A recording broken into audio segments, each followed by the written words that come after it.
കൃഷ്ണ കൃഷ്ണ ഹരേ ഹരേ ഹരേ രാമ രാമ രാമ ഹരേ ഹരേ ഹരേ കൃഷ്ണ കൃഷ്ണ കൃഷ്ണ ഹരേ ഹരേ ഹരേ രാമ രാമ രാമ ഹരേ ഹരേ ഹരേ കൃഷ്ണ കൃഷ്ണ കൃഷ്ണ ഹരേ ഹരേ ഹരേ രാമ രാമ രാമ ഹരേ ഹരേ ഹരേ കൃഷ്ണ കൃഷ്ണ കൃഷ്ണ ഹരേ ഹരേ ഹരേ രാമ രാമ രാമ ഹരേ ഹരേ ഹരേ കൃഷ്ണ കൃഷ്ണ കൃഷ്ണ ഹരേ ഹരേ ഹരേ രാമ രാമ രാമ ഹരേ ഹരേ ഹരേ കൃഷ്ണ.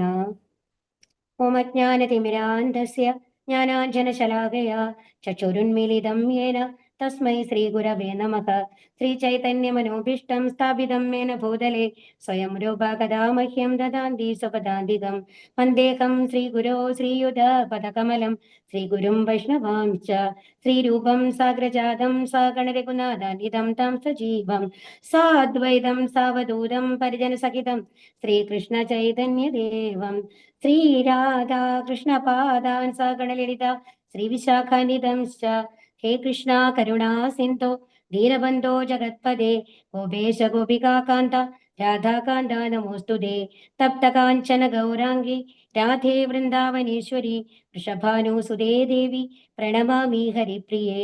വാഞ്ചാകൽപതരൂപ്യശ്ച കൃപാ സിന്ധുഭ്യേവ ച പതിതാനാം പാവനേഭ്യോ വൈഷ്ണവേഭ്യോ നമോ നമഃ. നമാവും വിഷ്ണുപാദായ കൃഷ്ണപ്രേഷ്ഠായ ഭൂതലേ ശ്രീമതേ ഭക്തിവേദാന്ത സ്വാമിൻ ഇതി നാമിനെ. നമസ്തേ സാരസ്വതേ ദേവേ ഗൗരവാണി പ്രചാരിണേ നിർവിശേഷ ശൂന്യവാദി പാശ്ചാത്യദേശതാരിണേ. ജയോ ശ്രീകൃഷ്ണ ചൈതന്യ പ്രഭോ നിത്യാനന്ദ ശ്രീ അദ്വൈത ഗദാധര ശ്രീവാസാദി ഗൗരഭക്തവൃന്ദ. ഹരേ കൃഷ്ണ കൃഷ്ണ കൃഷ്ണ ഹരേ ഹരേ ഹരേ രാമ രാമ രാമ ഹരേ ഹരേ. ഹരേ കൃഷ്ണ. നമ്മള് അധ്യായം എത്രാമത്തെ അധ്യായമാണ് പഠിക്കാൻ പോകുന്നത്? 15-ാമത്തെ അധ്യായമാണ് അല്ലെ? ഹരേ കൃഷ്ണ. അപ്പൊ 14-ാമത്തെ അധ്യായം വരെ നമ്മൾ എന്താ പഠിച്ചത്? 13-ാമത്തെ അധ്യായത്തിൽ നമ്മൾ പറഞ്ഞു ക്ഷേത്രജ്ഞനൊക്കെ ഉണ്ടെന്ന് പറഞ്ഞു അല്ലെ? ഇനി 3 പ്രകൃതി ഗുണങ്ങൾ നമ്മളെ എങ്ങനെ ബാധിക്കുന്നു, അതിൽ നിന്ന് മേലെ പോയാൽ വിശുദ്ധ സത്യത്തിൽ എത്തിയാൽ മാത്രമാണ് ഭഗവാന്റെ അടുത്ത് എത്താനായിട്ട് നമ്മൾക്ക് സാധിക്കുള്ളൂ എന്നുള്ളതാണ് കഴിഞ്ഞ അധ്യായം നമ്മളെ പഠിപ്പിച്ചത് അല്ലെ? ഇത് ഈ അധ്യായം എന്ന് പറയുന്നത് പുരുഷോത്തമ യോഗം, വളരെ വ്യത്യസ്തമായിട്ടുള്ള ഒരു അധ്യായമാണ്. വളരെ ഇൻട്രസ്റ്റിംഗുമാണെന്ന് വെച്ചോളൂ.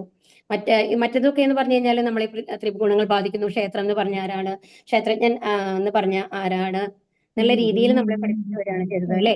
ഇവിടെ വന്നിട്ട് ഭൗതിക ലോകം യഥാർത്ഥത്തില് എന്താണ് നമ്മളെ പഠിപ്പിക്കുകയാണ്. നമ്മൾ ഭൗതിക ലോകത്തിലുള്ളതാണ് ഉള്ളത് നമ്മൾക്കറിയാം. ശരിക്കും പറഞ്ഞാൽ ഈ ഭൗതിക ലോകം എങ്ങനെയുള്ളതാണ്, അത് ഒരു വൃക്ഷത്തിനോടാണ് ഇവിടെ കമ്പയർ ചെയ്തിട്ടുള്ളത്. അപ്പൊ എന്താണ് ഈ പുരുഷോത്തമ യോഗത്തിൽ പറയണേ നമുക്ക് നോക്കാം. അപ്പൊ പുരുഷോത്തമൻ എന്ന് പറഞ്ഞു കഴിഞ്ഞാൽ എന്താണ്, ആരാണ്? ഹരേ കൃഷ്ണ.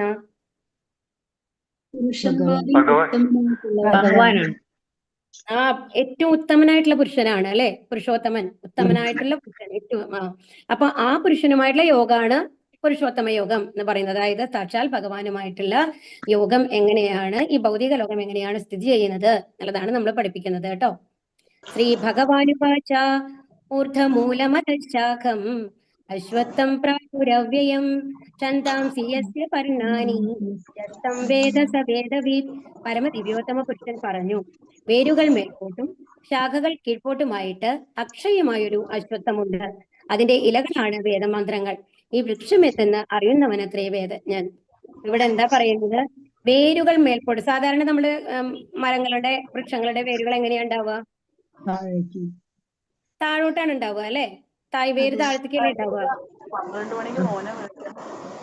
പക്ഷെ ഇവിടെ എങ്ങനെയാണ് പറയുന്നത്? ഹരേ കൃഷ്ണ. ഇവിടെ എന്താ പറയുന്നത് എന്നുണ്ടെങ്കിൽ നമ്മൾക്ക് വേരുകൾ മേൽപോട്ടാണ് നമ്മുടെ ഈ വൃക്ഷത്തിന്റെ കേട്ടോ, ശാഖകളൊക്കെ കീഴ്പോട്ടാണ്. അപ്പൊ തല കീഴായിട്ടാണ് നിൽക്കുന്നത് എന്ന് ആലോചിക്കുക ആ മരം. ഓക്കെ, എന്നിട്ടോ അത് അക്ഷയമാണ് എന്ന് പറഞ്ഞാൽ ക്ഷയിക്കാത്തതാണ്. ഈ ഭൗതിക ലോകം എപ്പോഴും ഉണ്ട് അല്ലെ? അതിന്റെ ഇലകളാണ് വേദമന്ത്രങ്ങൾ. അപ്പൊ ഇവിടെ എന്താ പറയുന്നത് എന്നുണ്ടെങ്കിൽ അതിന്റെ വേരുകൾ മേൽപോട്ടും ശാഖകൾ കീഴ്പോട്ടുമായിട്ടുള്ള ഈ മരം എന്ന് പറയുന്നത് എന്താണ്? നമ്മളുടെ ഭൗതിക ലോകമാണ്. ഓക്കെ, ഭൗതിക ഗുണങ്ങളാണ് നമ്മളുമായിട്ട് ബന്ധപ്പെടുന്ന ഭൗതിക ഗുണങ്ങളുണ്ടല്ലോ, അതാണ് ഈ എന്തെന്ന് പറയുന്നത്, ഈ വൃക്ഷം എന്ന് പറയുന്നത്. ഈ ഭൗതിക ലോകം തന്നെയാണ് ഈ വൃക്ഷം. ഓക്കെ, അപ്പൊ ഇനി എന്താണ് അത്, ഏത് വൃക്ഷമാണെന്നാണ് ഇവിടെ പറയുന്നത്? ഹരേ കൃഷ്ണ. അശ്വത്ഥം. അശ്വത്ഥം എന്ന് പറഞ്ഞാൽ അറിയാൽമരാണ്. ആൽമരാണ് കേട്ടോ. ആൽമരത്തിനെയാണ് അശ്വത്ഥം എന്ന് പറയുന്നത്. അപ്പൊ ഒരു ആൽമരമായിട്ടാണ്, തലകീഴായി നിൽക്കുന്ന ഒരു ആൽമരമാണ് ഈ ഭൗതിക ലോകം എന്ന് പറഞ്ഞു കേട്ടോ. ഇനി അതിന്റെ ഇലകളാണ് എന്തെന്ന് പറയുന്നത്? വേദമന്ത്രങ്ങൾ. വേദമന്ത്രങ്ങൾ എന്ന് പറയുന്നത് അതിന്റെ ഇലകളാണ്. ഈ വൃക്ഷം എന്താണ് എന്നറിയുന്ന ആളാണ് വേദജ്ഞൻ എന്ന് പറയുന്നത്. അതായത് ഈ ഭൗതിക ലോകത്തിനെ കുറിച്ച് അറിയണം, അതുപോലെ തന്നെ വേദമന്ത്രങ്ങൾ എന്താണെന്ന് അറിയണം, ഈ മരത്തിനെ എങ്ങനെ മുറിച്ചു മാറ്റാം എന്നറിയണം. അങ്ങനെ അറിയുന്ന ആളാണ് ആര്? വേദജ്ഞൻ എന്ന് പറയുന്നത്, വേദങ്ങളെ അറിയുന്നവൻ എന്ന് പറയുന്നത്. ഭക്തിയോഗത്തിന്റെ മഹാത്മ്യത്തെ പറ്റി പ്രതിപാദിച്ചത് കേട്ട ഒരാൾ അപ്പോൾ വേദങ്ങളെ കുറിച്ച് എന്ത് പറയുന്നു എന്ന് ചോദിച്ചേക്കാം, അല്ലെ? അപ്പൊ വേദങ്ങളൊക്കെ ഉണ്ടെന്ന് പറയുന്നത്, അപ്പൊ ഈ വേദങ്ങൾ എന്തിനാണ് എന്ന് ചോദിക്കും. അപ്പൊ ഭക്തിയോഗം ആണെന്നുണ്ടെങ്കിൽ എന്താ പറയുന്നത് നമ്മളോട്? ഹരേകൃഷ്ണ മന്ത്രം ജപിക്കുക, അതുപോലെ തന്നെ നമ്മൾ നിയമങ്ങൾ, യമ എന്ന് പറഞ്ഞു കഴിഞ്ഞാൽ അരുതാത്തത്, നിയമ എന്ന് പറയുന്നത് ചെയ്യേണ്ടത്. അപ്പൊ ശാസ്ത്രങ്ങളിൽ പറയുന്നത് അനുസരിച്ച് നമ്മൾ ജീവിക്കുക. ഇതാണ് രണ്ട് കാര്യങ്ങൾ നമ്മളോട് പറയുന്നുള്ളൂ, അല്ലെ? അപ്പൊ ഈ വേദങ്ങൾ എന്തിനാണ് എഴുതി വെച്ചേക്കണത് എന്ന് ചോദിക്കാം. അപ്പൊ വേദപഠനത്തിന്റെ ഉദ്ദേശ്യം കൃഷ്ണനെ പറ്റി അറിയുകയാണെന്ന് ഈ അധ്യായത്തിൽ പ്രസ്താവിക്കുന്നു. വേദപഠനത്തിന്റെ ഉദ്ദേശം എന്താണ്? കൃഷ്ണനെ പറ്റി അറിയാണ്. പക്ഷേ സാധാരണ നമ്മൾ എന്തുകൊണ്ടാണ് ഇതിങ്ങനെ പറയണെന്നുണ്ടെങ്കിൽ, വേദം എന്ന് പറയുന്നത് ഭഗവാൻ രചിച്ചതാണെന്ന് അറിയാം. 4 വേദങ്ങൾ ഉണ്ട്. വേദങ്ങളെ 4ആക്കി പകുത്തത് ആരാണ്? ഋഗ്വേദം, വേദവ്യാസനാണല്ലേ. അതുകൊണ്ട് വേദവ്യാസനെ പറയുന്ന പേരെന്താണെന്ന് അറിയാമോ ആർക്കെങ്കിലും? കൃഷ്ണ ദ്വൈപായനൻ. കൃഷ്ണ ദ്വൈപായനൻ, വേദങ്ങളെ പകുത്തവൻ എന്നാണ് അർത്ഥം. അപ്പൊ കൃഷ്ണദ്വൈപായന എന്നാണ്. അതുകൊണ്ടാണ് വേദവ്യാസൻ അങ്ങനെ പറയുന്നത്. ശരിക്കും ഭഗവാന്റെ ശക്തി അവേശ അവതാരാണ് കേട്ടോ വേദവ്യാസൻ എന്ന് പറയുന്നത്. അപ്പൊ ഈ വേദ പഠനത്തിലെ ആദ്യത്തെ ഭാഗങ്ങളിലുണ്ടല്ലോ, ഇപ്പൊ വേദങ്ങളിൽ തന്നെ നമ്മൾ പല ഈ ഭഗവത് സേവ ചെയ്യുന്നു, അല്ലെങ്കിൽ എന്താണ് പറയാ, ഗണപതിക്ക് വേണ്ടിയിട്ട് നമ്മൾ ഗണപതി ഹോമമൊക്കെ നടത്താറുണ്ട്. അങ്ങനെ പല പൂജകളുണ്ട് അല്ലെ, സത്യനാരായണ പൂജ, അങ്ങനെ ഒരുപാട്, സുദർശന ഹോമം, അങ്ങനെ പല പേരുകൾ നമ്മൾ കേട്ടിട്ടുണ്ടാവും. ഈ പൂജകളെ പറ്റിയിട്ടുള്ള മെൻഷനൊക്കെ എവിടെ നിന്നാണ് വരുന്നത്? വേദങ്ങളിൽ നിന്നാണ് വരുന്നത്. അപ്പൊ ഒരു ക്വസ്റ്റ്യൻ ഉണ്ട്. അപ്പൊ നമ്മള് ഇപ്പൊ ഭഗവത്ഗീത നമ്മളോട് എന്താ പറഞ്ഞത്? ഭഗവാൻ കൃഷ്ണനെ ആരാധിച്ചാൽ മതി, ആ ഹരികൃഷ്ണ മന്ത്രം ജപിച്ചാൽ മതി, ഭഗവാന്റെ അടുത്തേക്ക് പോവാം, മറ്റെല്ലാ ദേവതകളും സന്തോഷിച്ചുകൊള്ളും, തനിയായിട്ട് നമ്മുടെ ഹോമങ്ങളോ യജ്ഞങ്ങളോ ഒന്നും നടത്തേണ്ട ആവശ്യമില്ല എന്ന് പറഞ്ഞു, അല്ലെ? അപ്പൊ എന്തിനാണ് വേദങ്ങളിൽ അതിന്റെ മെൻഷൻ ഉള്ളത്? ക്വസ്റ്റ്യൻ വരാലോ, അല്ലെ? അപ്പൊ ആ വേദങ്ങളിൽ എന്തിനാണ് ഇത് കൊടുത്തകണെന്നുണ്ടെങ്കിൽ, ഏറ്റവും ആദ്യം തന്നെ ഒന്നും അറിയാത്ത ഒരാളുടെ അടുത്ത്, എൻ്റെ ഒരു LKG പഠിക്കുന്ന ഒരു കുട്ടിക്ക് വന്നു കഴിഞ്ഞിട്ട് മാത്സ് A+B² എന്നുള്ളത് നമ്മൾ പൂർവ്വേ എക്സ്പാൻഡ് ചെയ്യണമെന്ന് പറഞ്ഞാൽ അറിയോ? അതായത് ഒരു വലിയ ഫോർമുല കൊടുത്തു കഴിഞ്ഞിട്ട് അത് ചെയ്യണമെന്ന് പറഞ്ഞു കഴിഞ്ഞാൽ ചെയ്യാൻ സാധിക്കുമോ? ഇല്ല. LKG നമ്മൾ എന്താ പഠിപ്പിക്കുക? 1, 2, 3 അങ്ങനെ നമ്മൾ പഠിപ്പിക്കാൻ തുടങ്ങണം. ഇങ്ങനെ സംഖ്യകളുണ്ട്, അതിനെ കൂട്ടാൻ പറ്റും, കിഴിക്കാൻ പറ്റും എന്നുള്ളതൊക്കെ പഠിപ്പിച്ചു വന്നതിന് ശേഷം വേണം വലിയ വലിയ കാര്യങ്ങൾ പഠിപ്പിക്കാൻ, അല്ലേ? അപ്പൊ ഏറ്റവും ആദ്യം തന്നെ 10ാം ക്ലാസ്സിൽ പരീക്ഷ കൊണ്ട് എഴുതിപ്പിക്കാൻ പറ്റില്ല, അല്ലേ? അപ്പൊ അതുപോലെ തന്നെയാണ് ഒരു ഏറ്റവും ഒന്നും അറിയാത്ത ഒരാളുടെ അടുത്ത് പോയിട്ട് പറയാണ് പരമദിവ്യത്വ പുരുഷനാണ്, ഭഗവാനാണ് ഇങ്ങനെ എല്ലാം നിലനിർത്തുന്നത്, അത് അബ്സല്യൂട്ട് ട്രൂത്ത് ആണ്, അതായത് പരമസത്യമാണ് ഭഗവാൻ, ശാശ്വതനാണ് എന്നൊക്കെ പറഞ്ഞു കഴിഞ്ഞാൽ മനസ്സിലാക്കാൻ കുറച്ച് ബുദ്ധിമുട്ടായിരിക്കും.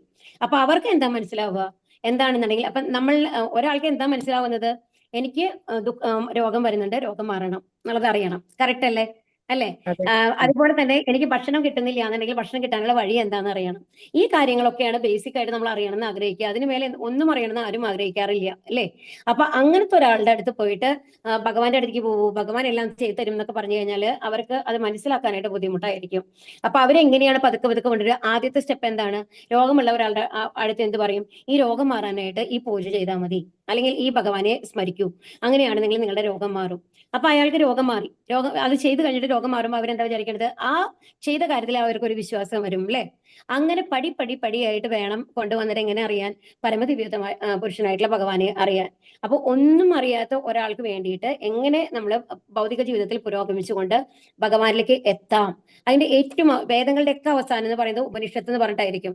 ആ ഉപനിഷത്തുകളിൽ മുഴുവൻ ഇതെല്ലാം ഉപേക്ഷിച്ച് പരമദിവ്യത്വ പുരുഷനായ ഭഗവാൻ ഭഗവാന്റെ അടുത്തേക്ക് എങ്ങനെ എത്താം എന്നുള്ളതാണ്. ഈ ഭൗതിക ലോകത്തിൽ നിന്ന് എങ്ങനെ രക്ഷപ്പെടാം, ജന്മമൃത്യു ജരാവ്യാധിയിൽ നിന്ന് എങ്ങനെ രക്ഷപ്പെടാം എന്നുള്ളതാണ് നമ്മളെ പഠിപ്പിക്കുന്നത്. പക്ഷേ നമ്മൾ ആദ്യം തന്നെ അത് എടുത്തു കൊടുത്തു കഴിഞ്ഞാൽ അവർക്കത് മനസ്സിലാവില്ല, മനസ്സിലാക്കാനായിട്ട് ബുദ്ധിമുട്ടായിരിക്കും. അതുകൊണ്ടാണ് വേദങ്ങൾ അങ്ങനെയാണ് വന്നിട്ടുള്ളത്. പക്ഷേ അപ്പൊ അതുകൊണ്ട് ആണ് ഇവിടെ എടുത്തു പറഞ്ഞിട്ടുള്ളത് എന്താണ്, വേദപഠനത്തിന്റെ ഉദ്ദേശം എന്ന് പറയുന്നത് നമ്മൾ ഭൗതിക കാര്യങ്ങൾ നന്നാക്കുക എന്നുള്ളതല്ല. എന്താണ്, ഭഗവാനെ പറ്റി അറിയുക എന്നുള്ളതാണ്, ഭഗവാന്റെ ധാമത്തിലേക്ക് എങ്ങനെ പോവാം എന്നുള്ളത് പഠിക്കലാണ് എന്നുള്ളതാണ് ഇവിടെ പറയുന്നത് കേട്ടോ. കൃഷ്ണാവബോധത്തോടെ ഭക്തിയുടെ സേവനത്തിൽ ഏർപ്പെടുന്നത് കൊണ്ട് തന്നെ ഒരാൾ വേദജ്ഞനാകും. അപ്പൊ ഇതിനു വേണ്ടിയിട്ട് നമ്മൾ വേദങ്ങൾ മുഴുവൻ ഇരുന്ന് പഠിക്കേണ്ട, ഭഗവാനെ കുറിച്ച് അറിയാൻ എന്ത് ചെയ്താൽ മതി, എന്ത് ചെയ്താൽ മതി എന്നാ പറയണേ? കൃഷ്ണാവബോധത്തോടെ ഭക്തിയുടെ സേവനത്തിൽ ഏർപ്പെടും. ഭക്തിയുടെ സേവനത്തിൽ ഏർപ്പെടുക. ഭക്തിയുടെ സേവനം നമ്മളോട് എങ്ങനെ കലികാലത്തിൽ ചെയ്യാൻ പറഞ്ഞിട്ടുള്ളത്? ഹരേ കൃഷ്ണ മന്ത്രം ജപിക്കുന്നു. ഹരേ കൃഷ്ണ മന്ത്രം ജപിക്കുക. പിന്നെ എന്താ ചെയ്യേണ്ടത്? പത്രം, പുഷ്പം, ഫലം, തോയം എന്തെങ്കിലും ഭഗവാന് സമർപ്പിച്ച് അത് പ്രസാദമായിട്ട് സ്വീകരിക്കുക, അല്ലെ? അതാണ് നമ്മളോട് പറഞ്ഞിട്ടുള്ളത്. അപ്പൊ 4 കാര്യങ്ങളാണ് ശരിക്കും ഭഗവാന്റെ അടുത്ത്. ഇസ്കോണില് 4 കാര്യങ്ങളാണ് പറയുക. ABCD എന്ന് പറയും ഭഗവാന്റെ അടുത്ത് എത്താനുള്ള കാര്യങ്ങൾ. എന്താണ് ABCD? അതിൽ A എന്ന് പറയുന്നത് എന്താണ്? അസോസിയേഷൻ ഓഫ് ഡിവോട്ടീസ് ആണ്. ഒരു ഭക്തന്മാരുടെ സംഘത്തിൽ നമ്മൾ ഉണ്ടാവണം എപ്പോഴും. അതായത് നമ്മൾ ആരോടാണോ സംസർഗം പുലർത്തുന്നത് അതിനനുസരിച്ചുള്ള ഒരു സ്വഭാവമാണ് നമുക്ക് ഉണ്ടാവുക. എപ്പോഴും ദേഷ്യപ്പെടുന്ന ആൾക്കാരുടെ ഒരു ഇതിലാണ് കൂടെയാണ് നമ്മളല്ലെന്നുണ്ടെങ്കിൽ എപ്പോഴും നമ്മൾക്കും ആ സ്വഭാവം തന്നെയാണ് വരിക. എന്തെങ്കിലും കാണുമ്പോൾ അപ്പൊ തന്നെ നമ്മൾ ദേഷ്യപ്പെടണം എന്ന് നമുക്ക് തോന്നും. എന്നാൽ ദേഷ്യമേ വരാത്ത ഒരാളുടെ കൂടെയാണെങ്കിലോ നമ്മളും സമാധാനമായിട്ടായിരിക്കും. അപ്പൊ ഇപ്പൊ മുല്ലപ്പൂമ്പൊടി ഏറ്റുകിടക്കും കല്ലിനും ഉണ്ടാകുന്ന ഒരു സൗകര്യം. ആരുമായിട്ടാണോ നമ്മൾ കൂട്ടുകൂടുന്നത് അതിന്റെ ഒരു വ്യത്യാസം നമ്മൾക്ക് വരും. ഇപ്പൊ നിങ്ങൾ റെഗുലർ ആയിട്ട് ഇപ്പൊ അറ്റ്ലീസ്റ്റ് വന്നു കഴിഞ്ഞിട്ട് 15ാമത്തെ ദിവസമാണ് അല്ലെ.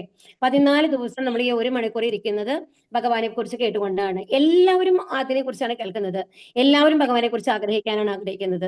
അങ്ങനത്തെ ഒരു സംഘത്തിലാണ് ഇപ്പൊ നമ്മളുള്ളത്. അപ്പൊ ഇങ്ങനത്തെ ഒരു സംഘത്തിൽ ഇരിക്കുമ്പോൾ അപ്പൊ ആരെങ്കിലും ഇപ്പൊ എന്തെങ്കിലും ഡൗട്ട് ചോദിക്കാന്ന് പറയുമ്പോൾ ആരെങ്കിലും പറയുമ്പോൾ ഇപ്പൊ ഇങ്ങനെ പൂജ ചെയ്യാൻ പറ്റുമോ, എങ്ങനെയാണ് ഹരികൃഷ്ണ മന്ത്രം ജപിക്കുന്നത്, അങ്ങനെ പല കാര്യങ്ങളും പലരും ചോദിക്കുന്നുണ്ടാവും അല്ലെ. അതൊക്കെ നിങ്ങൾ കേൾക്കും, ഉത്തരം പറയുന്നത് കേൾക്കും അല്ലെ. അപ്പൊ ഇതൊക്കെ കേൾക്കുമ്പോൾ നമ്മൾക്ക് എന്താണ് ഭഗവാനെ കുറിച്ച് നമ്മൾക്കും അതേമാതിരി ചെയ്യണം, നമ്മൾക്കും ഭക്തി സേവനങ്ങൾ ചെയ്ത് ഭഗവാന്റെ അടുത്ത് എത്താൻ ശ്രമിക്കണം എന്നുള്ള ഒരു ആഗ്രഹം വരും. അതെന്തുകൊണ്ടാണ്? അങ്ങനത്തെ ഒരു സംഘത്തിൽ നമ്മൾ ഇരിക്കുന്നത് കൊണ്ടാണ്. ഇതല്ല നമ്മൾ വന്നു കഴിഞ്ഞിട്ട് ഇപ്പൊ ഇതേ സമയം തന്നെ ഈ 1 മണിക്കൂർ ഇത്രയും പേരെ എല്ലാവരും ചേർന്ന് കഴിഞ്ഞിട്ട് ഒരു മൂവി, ഒരു സീരിയൽ കാണാൻ ഇരിക്കുകയാണെന്ന് വെച്ചോളൂ. നമ്മൾ എന്തിനെ കുറിച്ചാണ് ചർച്ച ചെയ്യുക? സീരിയലിനെ കുറിച്ചിട്ട്. അയ്യോ ആ ക്യാരക്ടർ എന്തുകൊണ്ട് അങ്ങനെ ചെയ്തു, അല്ലെ, ഒരിക്കലും അങ്ങനെ സംഭവിക്കാൻ പാടില്ലാത്തതായിരുന്നു, ഇങ്ങനത്തെ കാര്യങ്ങൾ. എല്ലാത്തിനും എന്താണ് കയ്യിപ്പിക്കുന്നമാരിയല്ലേ ഉണ്ടാവുക. ആ ഒരു സിറ്റുവേഷൻ കൊണ്ടുവന്ന് നിർത്തിട്ട് സസ്പെൻസിൽ കൊണ്ട് നിർത്തും അല്ലെ. പിറ്റേ ദിവസം ആ സമയമാകുമ്പോഴേക്കും ഏത് പണിയും ചെയ്തില്ലെങ്കിലും ടിവിയുടെ മുമ്പിൽ വന്നിരിക്കും എന്തായി അവിടെ നടക്കുന്നതെന്ന് അറിയാൻ വേണ്ടിയിട്ട്. നമ്മളെന്താ വിചാരിക്കുന്നതെന്നുണ്ടെങ്കിൽ യഥാർത്ഥത്തിൽ സംഭവിക്കുന്ന മാതിരിയാണ് നമുക്ക് തോന്നുന്നത്. ഒരു ഇല്യൂഷനാണ്, അതൊരു കഥാപാത്രം മാത്രമാണ്, ഒരു കഥ മാത്രമാണ് എന്നുള്ളത് നമ്മൾ ഒരിക്കലും ഓർക്കാറില്ല അത് കണ്ടുകൊണ്ടിരിക്കുമ്പോൾ അല്ലെ. അപ്പോ അതാണ് പറയുന്നത്. അപ്പൊ നമ്മൾ ഏത് കൂട്ടുകെട്ടിന്റെ കൂടെയാണ് ഇരിക്കുന്നത് ആ ഒരു സ്വഭാവമാണ് നമ്മൾക്ക് വരിക. അപ്പൊ എപ്പോഴും എന്താണ് പറയുന്നത്, ഭക്തന്മാരുടെ ഒരു സംഘത്തിൽ ഉണ്ടാവണം ഭഗവാനെ കുറിച്ച് അറിയാനും നമ്മൾക്ക് ഭഗവാന്റെ അടുത്ത് എത്താനും. അപ്പൊ ഒരു കൂട്ടുണ്ടെങ്കിൽ നമുക്ക് എളുപ്പത്തിൽ പോകാൻ പറ്റും. 2 പേരും കൂടി ഒരുമിച്ച് നടക്കുകയാണെങ്കിൽ സംസാരിച്ച് പോവാലോ, ഭഗവാന്റെ ലീലകളെ കുറിച്ച് സംസാരിക്കാം അല്ലെ. അതുപോലെ അപ്പൊ ഭക്തന്മാരുടെ സംഘമാണ് ആദ്യത്തെ A എന്ന് പറയുന്നത്. B എന്ന് പറയുന്നതോ ഭക്തി, ഭാഗവതം അല്ലെങ്കിൽ ഭഗവത്ഗീത പഠിക്കുക എന്നുള്ളതാണ്. ഭഗവാനെ കുറിച്ച് അറിയുക എന്താന്നുള്ളത്. അല്ലെങ്കിൽ ഇതുപോലെ വായിക്കുക. നമ്മൾ നാരായണിയൊക്കെ വായിക്കാറുണ്ടല്ലോ, വിഷ്ണു സഹസ്രനാമൊക്കെ വായിക്കില്ലേ, അതൊക്കെയാണ് എന്തെന്ന് പറയുന്നത് B എന്ന് പറയുന്നത്. ഓക്കെ. ഇനി C എന്ന് പറയുന്നത് എന്താണ്? ചാണ്ടിങ്, അതായത് ഹരേകൃഷ്ണ മന്ത്രം ജപിക്കുക, ഭഗവാന്റെ നാമങ്ങൾ ചെല്ലുക. ഹരേകൃഷ്ണ മന്ത്രങ്ങൾ മാത്രമല്ല, ഇപ്പൊ 16 റൗണ്ട് നിങ്ങൾക്ക് ജപിക്കാൻ പറ്റുക, അത് വളരെ ഉത്തമമാണ്. ഇപ്പൊ നിങ്ങൾ തുടങ്ങിയ ആൾക്കാരാണെങ്കിൽ 1 റൗണ്ട് നിങ്ങൾ ഇത് ഹരേകൃഷ്ണ മന്ത്രം ജപിക്കുന്നു, നമ്മുടെ മാല എടുത്തിട്ട്. അതിനുശേഷം നമ്മൾക്ക് അറിയുന്ന നാമങ്ങളൊക്കെ ചൊല്ലാം. ഒന്നുമില്ലെങ്കിൽ തെച്ചി, മന്ദാരം, തുളസി പാടാം അല്ലെ ഭഗവാനെ കുറിച്ച്. അപ്പൊ എന്തൊക്കെ നമ്മൾക്ക് അറിയോ അതൊക്കെ നമ്മൾക്ക് പാടാം, അതൊക്കെ ഭഗവാനോട് നമ്മളെ അടുപ്പിക്കും എന്നാണ് പറയുന്നത്. ABC ആയില്ലേ. ഇനി D എന്ന് പറയുന്നത് എന്താണ്? ഭഗവാന് വേണ്ടി ഭഗവാനെ പൂജിക്കുക എന്നുള്ളതാണ് D എന്ന് പറയുന്നത്. DT സർവീസ് എന്ന് പറയും. ഭഗവാനെ പൂജിക്കുക. എങ്ങനെയാണ് ഭഗവാനെ പൂജിപ്പിക്കുക? നമ്മൾ രാവിലെ തന്നെ എന്ത് ചെയ്യുന്നു? പൂജാറും ഉണ്ടെങ്കിൽ അല്ലെങ്കിൽ ഒരു ഫോട്ടോ എങ്കിലും എല്ലാവരും വീട്ടിലുണ്ടാവും അല്ലെ, ഭഗവാന്റെ ഫോട്ടോ ഉണ്ടാവും അല്ലെ.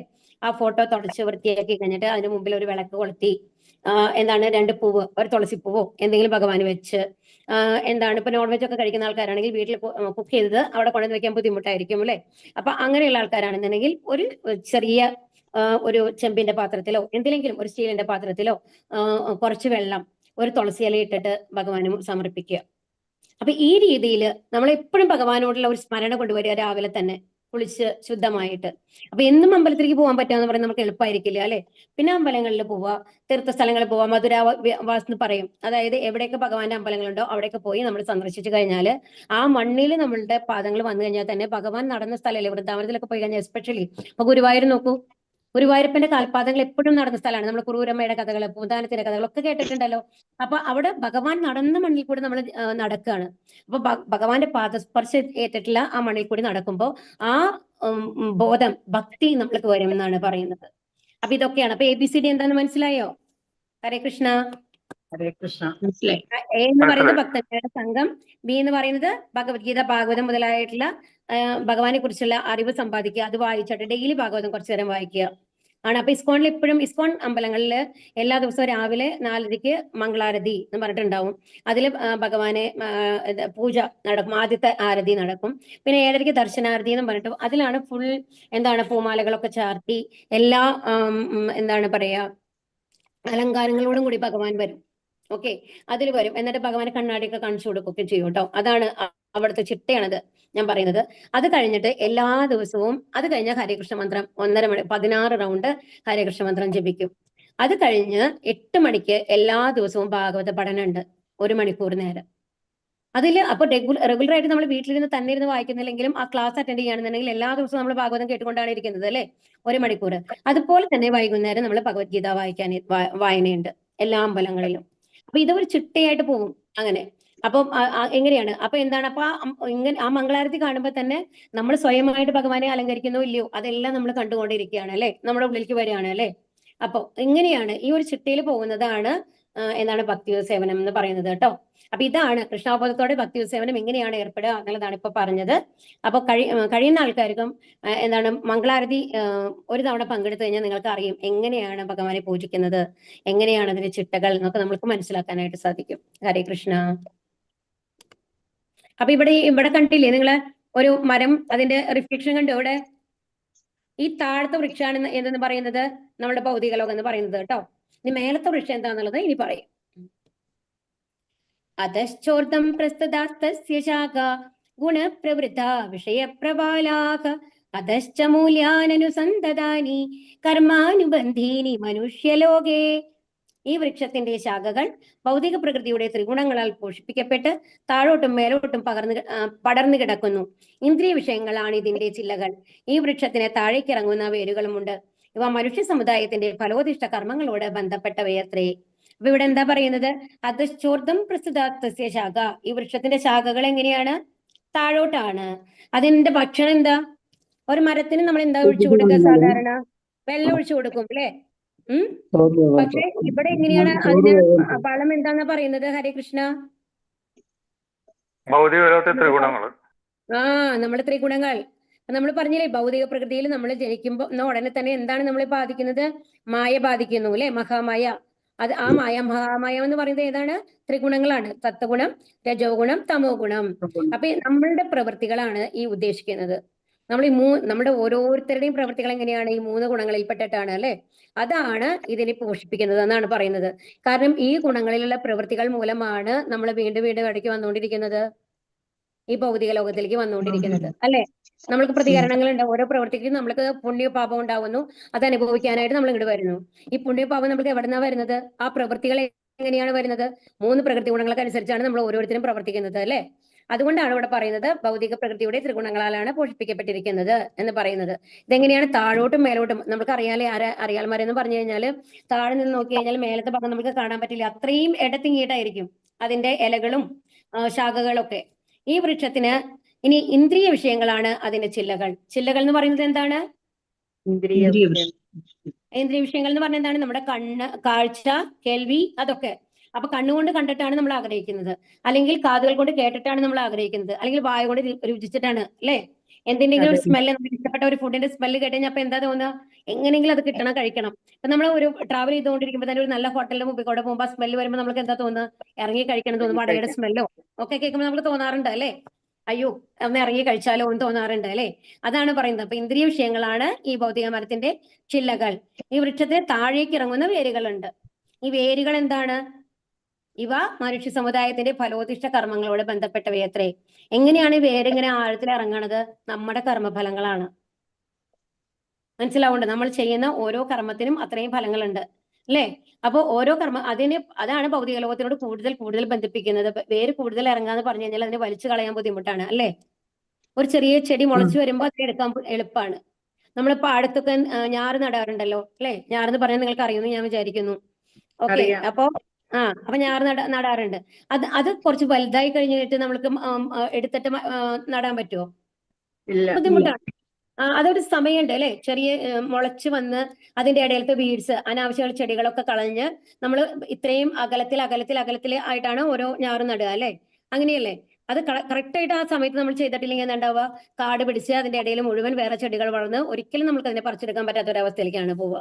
അതുപോലെ തന്നെയാണ് നമ്മളുടെ കർമ്മങ്ങള്. നമ്മൾ ചെയ്യുന്ന ഓരോ കർമ്മങ്ങളും നമ്മളെ ഈ ഭൂമിയോട് കൂടുതൽ കൂടുതൽ ബന്ധിപ്പിച്ചുകൊണ്ടിരിക്കുകയാണ്. നമ്മുടെ വേരിങ്ങനെ ആഴ്ന്ന് ഇറങ്ങിക്കൊണ്ടിരിക്കുകയാണ്. അപ്പൊ മേലേക്ക് പറിക്കാനായിട്ട് കൂടുതൽ കൂടുതൽ ബുദ്ധിമുട്ടായിട്ട് വരും എന്നുള്ളതാണ്.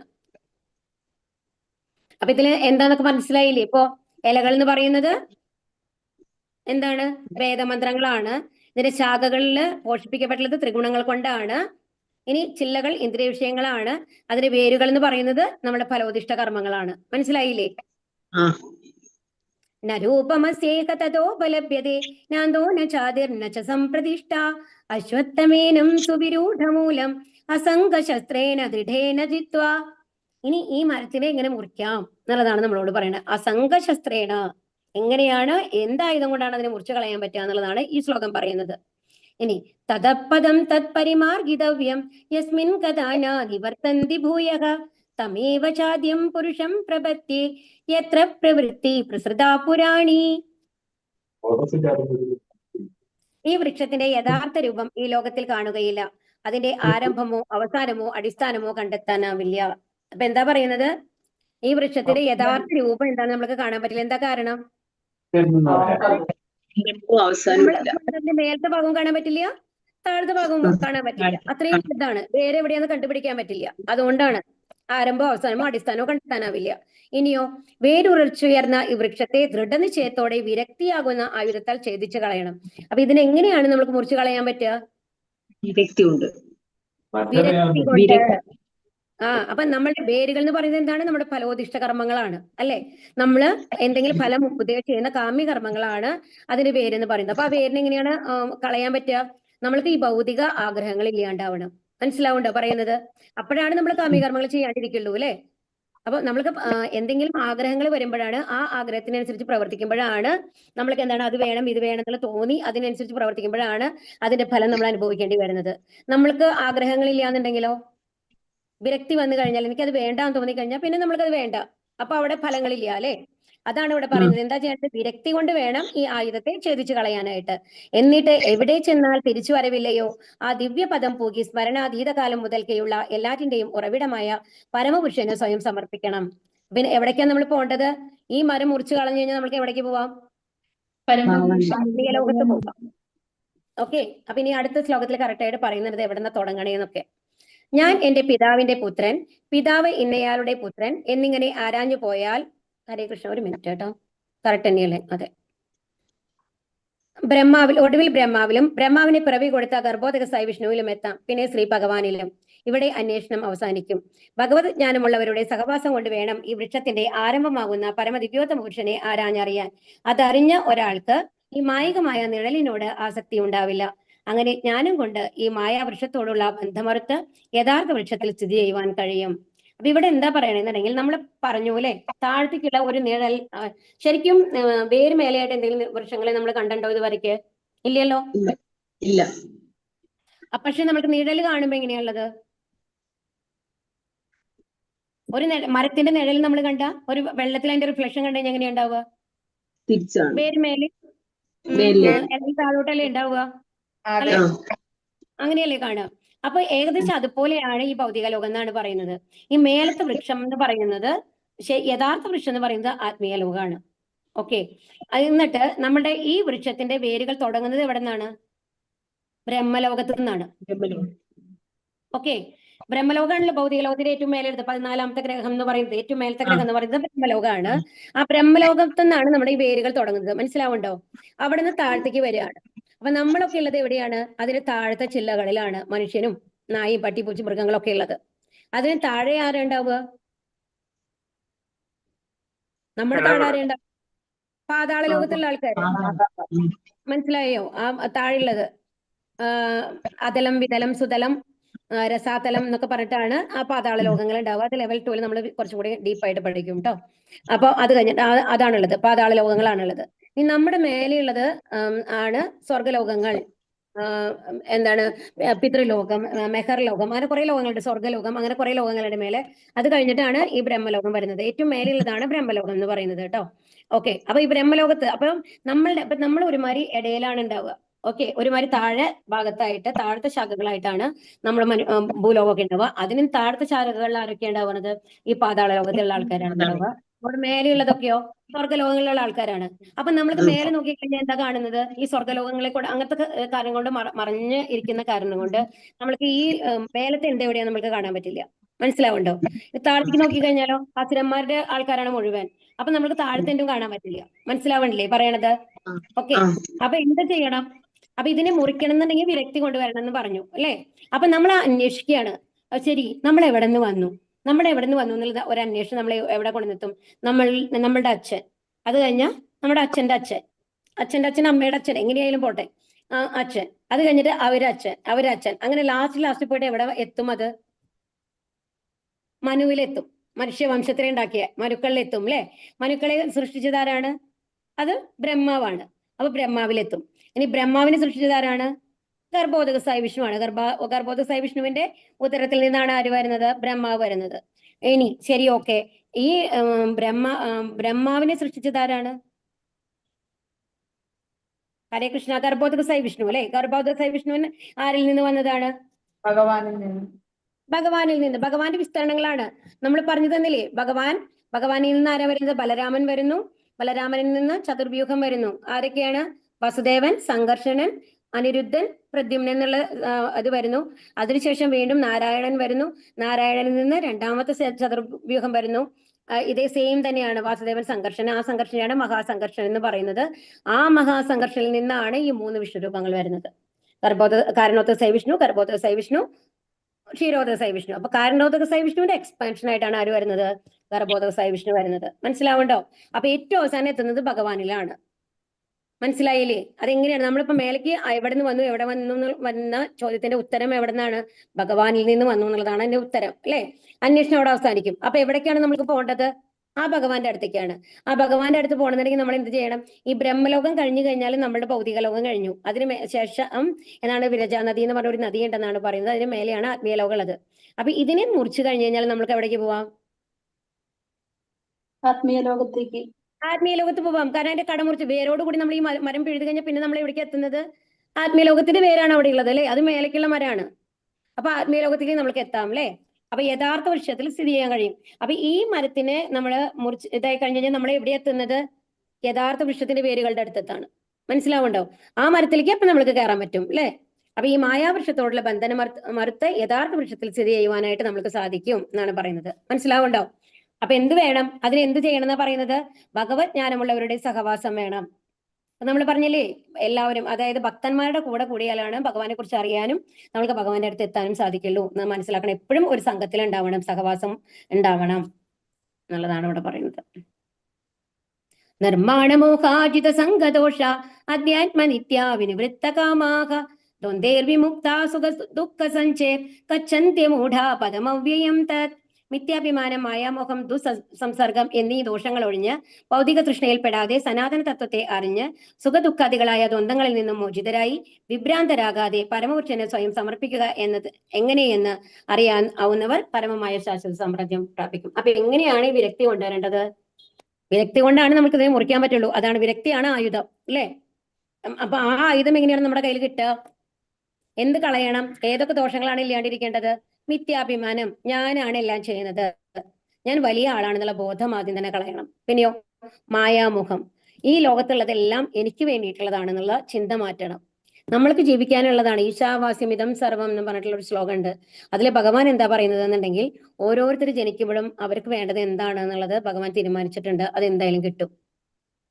നമ്മൾ സാധാരണ രീതിയിൽ പരിശ്രമിച്ചാൽ മതി. അതിന് കഴുതകളെ പോലെ രാവിലെ തൊട്ട് വൈകുന്നേരം വരെ പ്രയത്നിക്കേണ്ട ആവശ്യമില്ല. അപ്പൊ നമ്മൾ അമിതമായ മോഹം കൊണ്ടാണ് ഇത്തരം പ്രയത്നം ചെയ്യേണ്ടി വരുന്നത്, ഭഗവാനെ പോലും മറന്നുകൊണ്ട്. അപ്പൊ മായാമോഹം ഉപേക്ഷിക്കണം. പിന്നെ എന്ത് വേണം?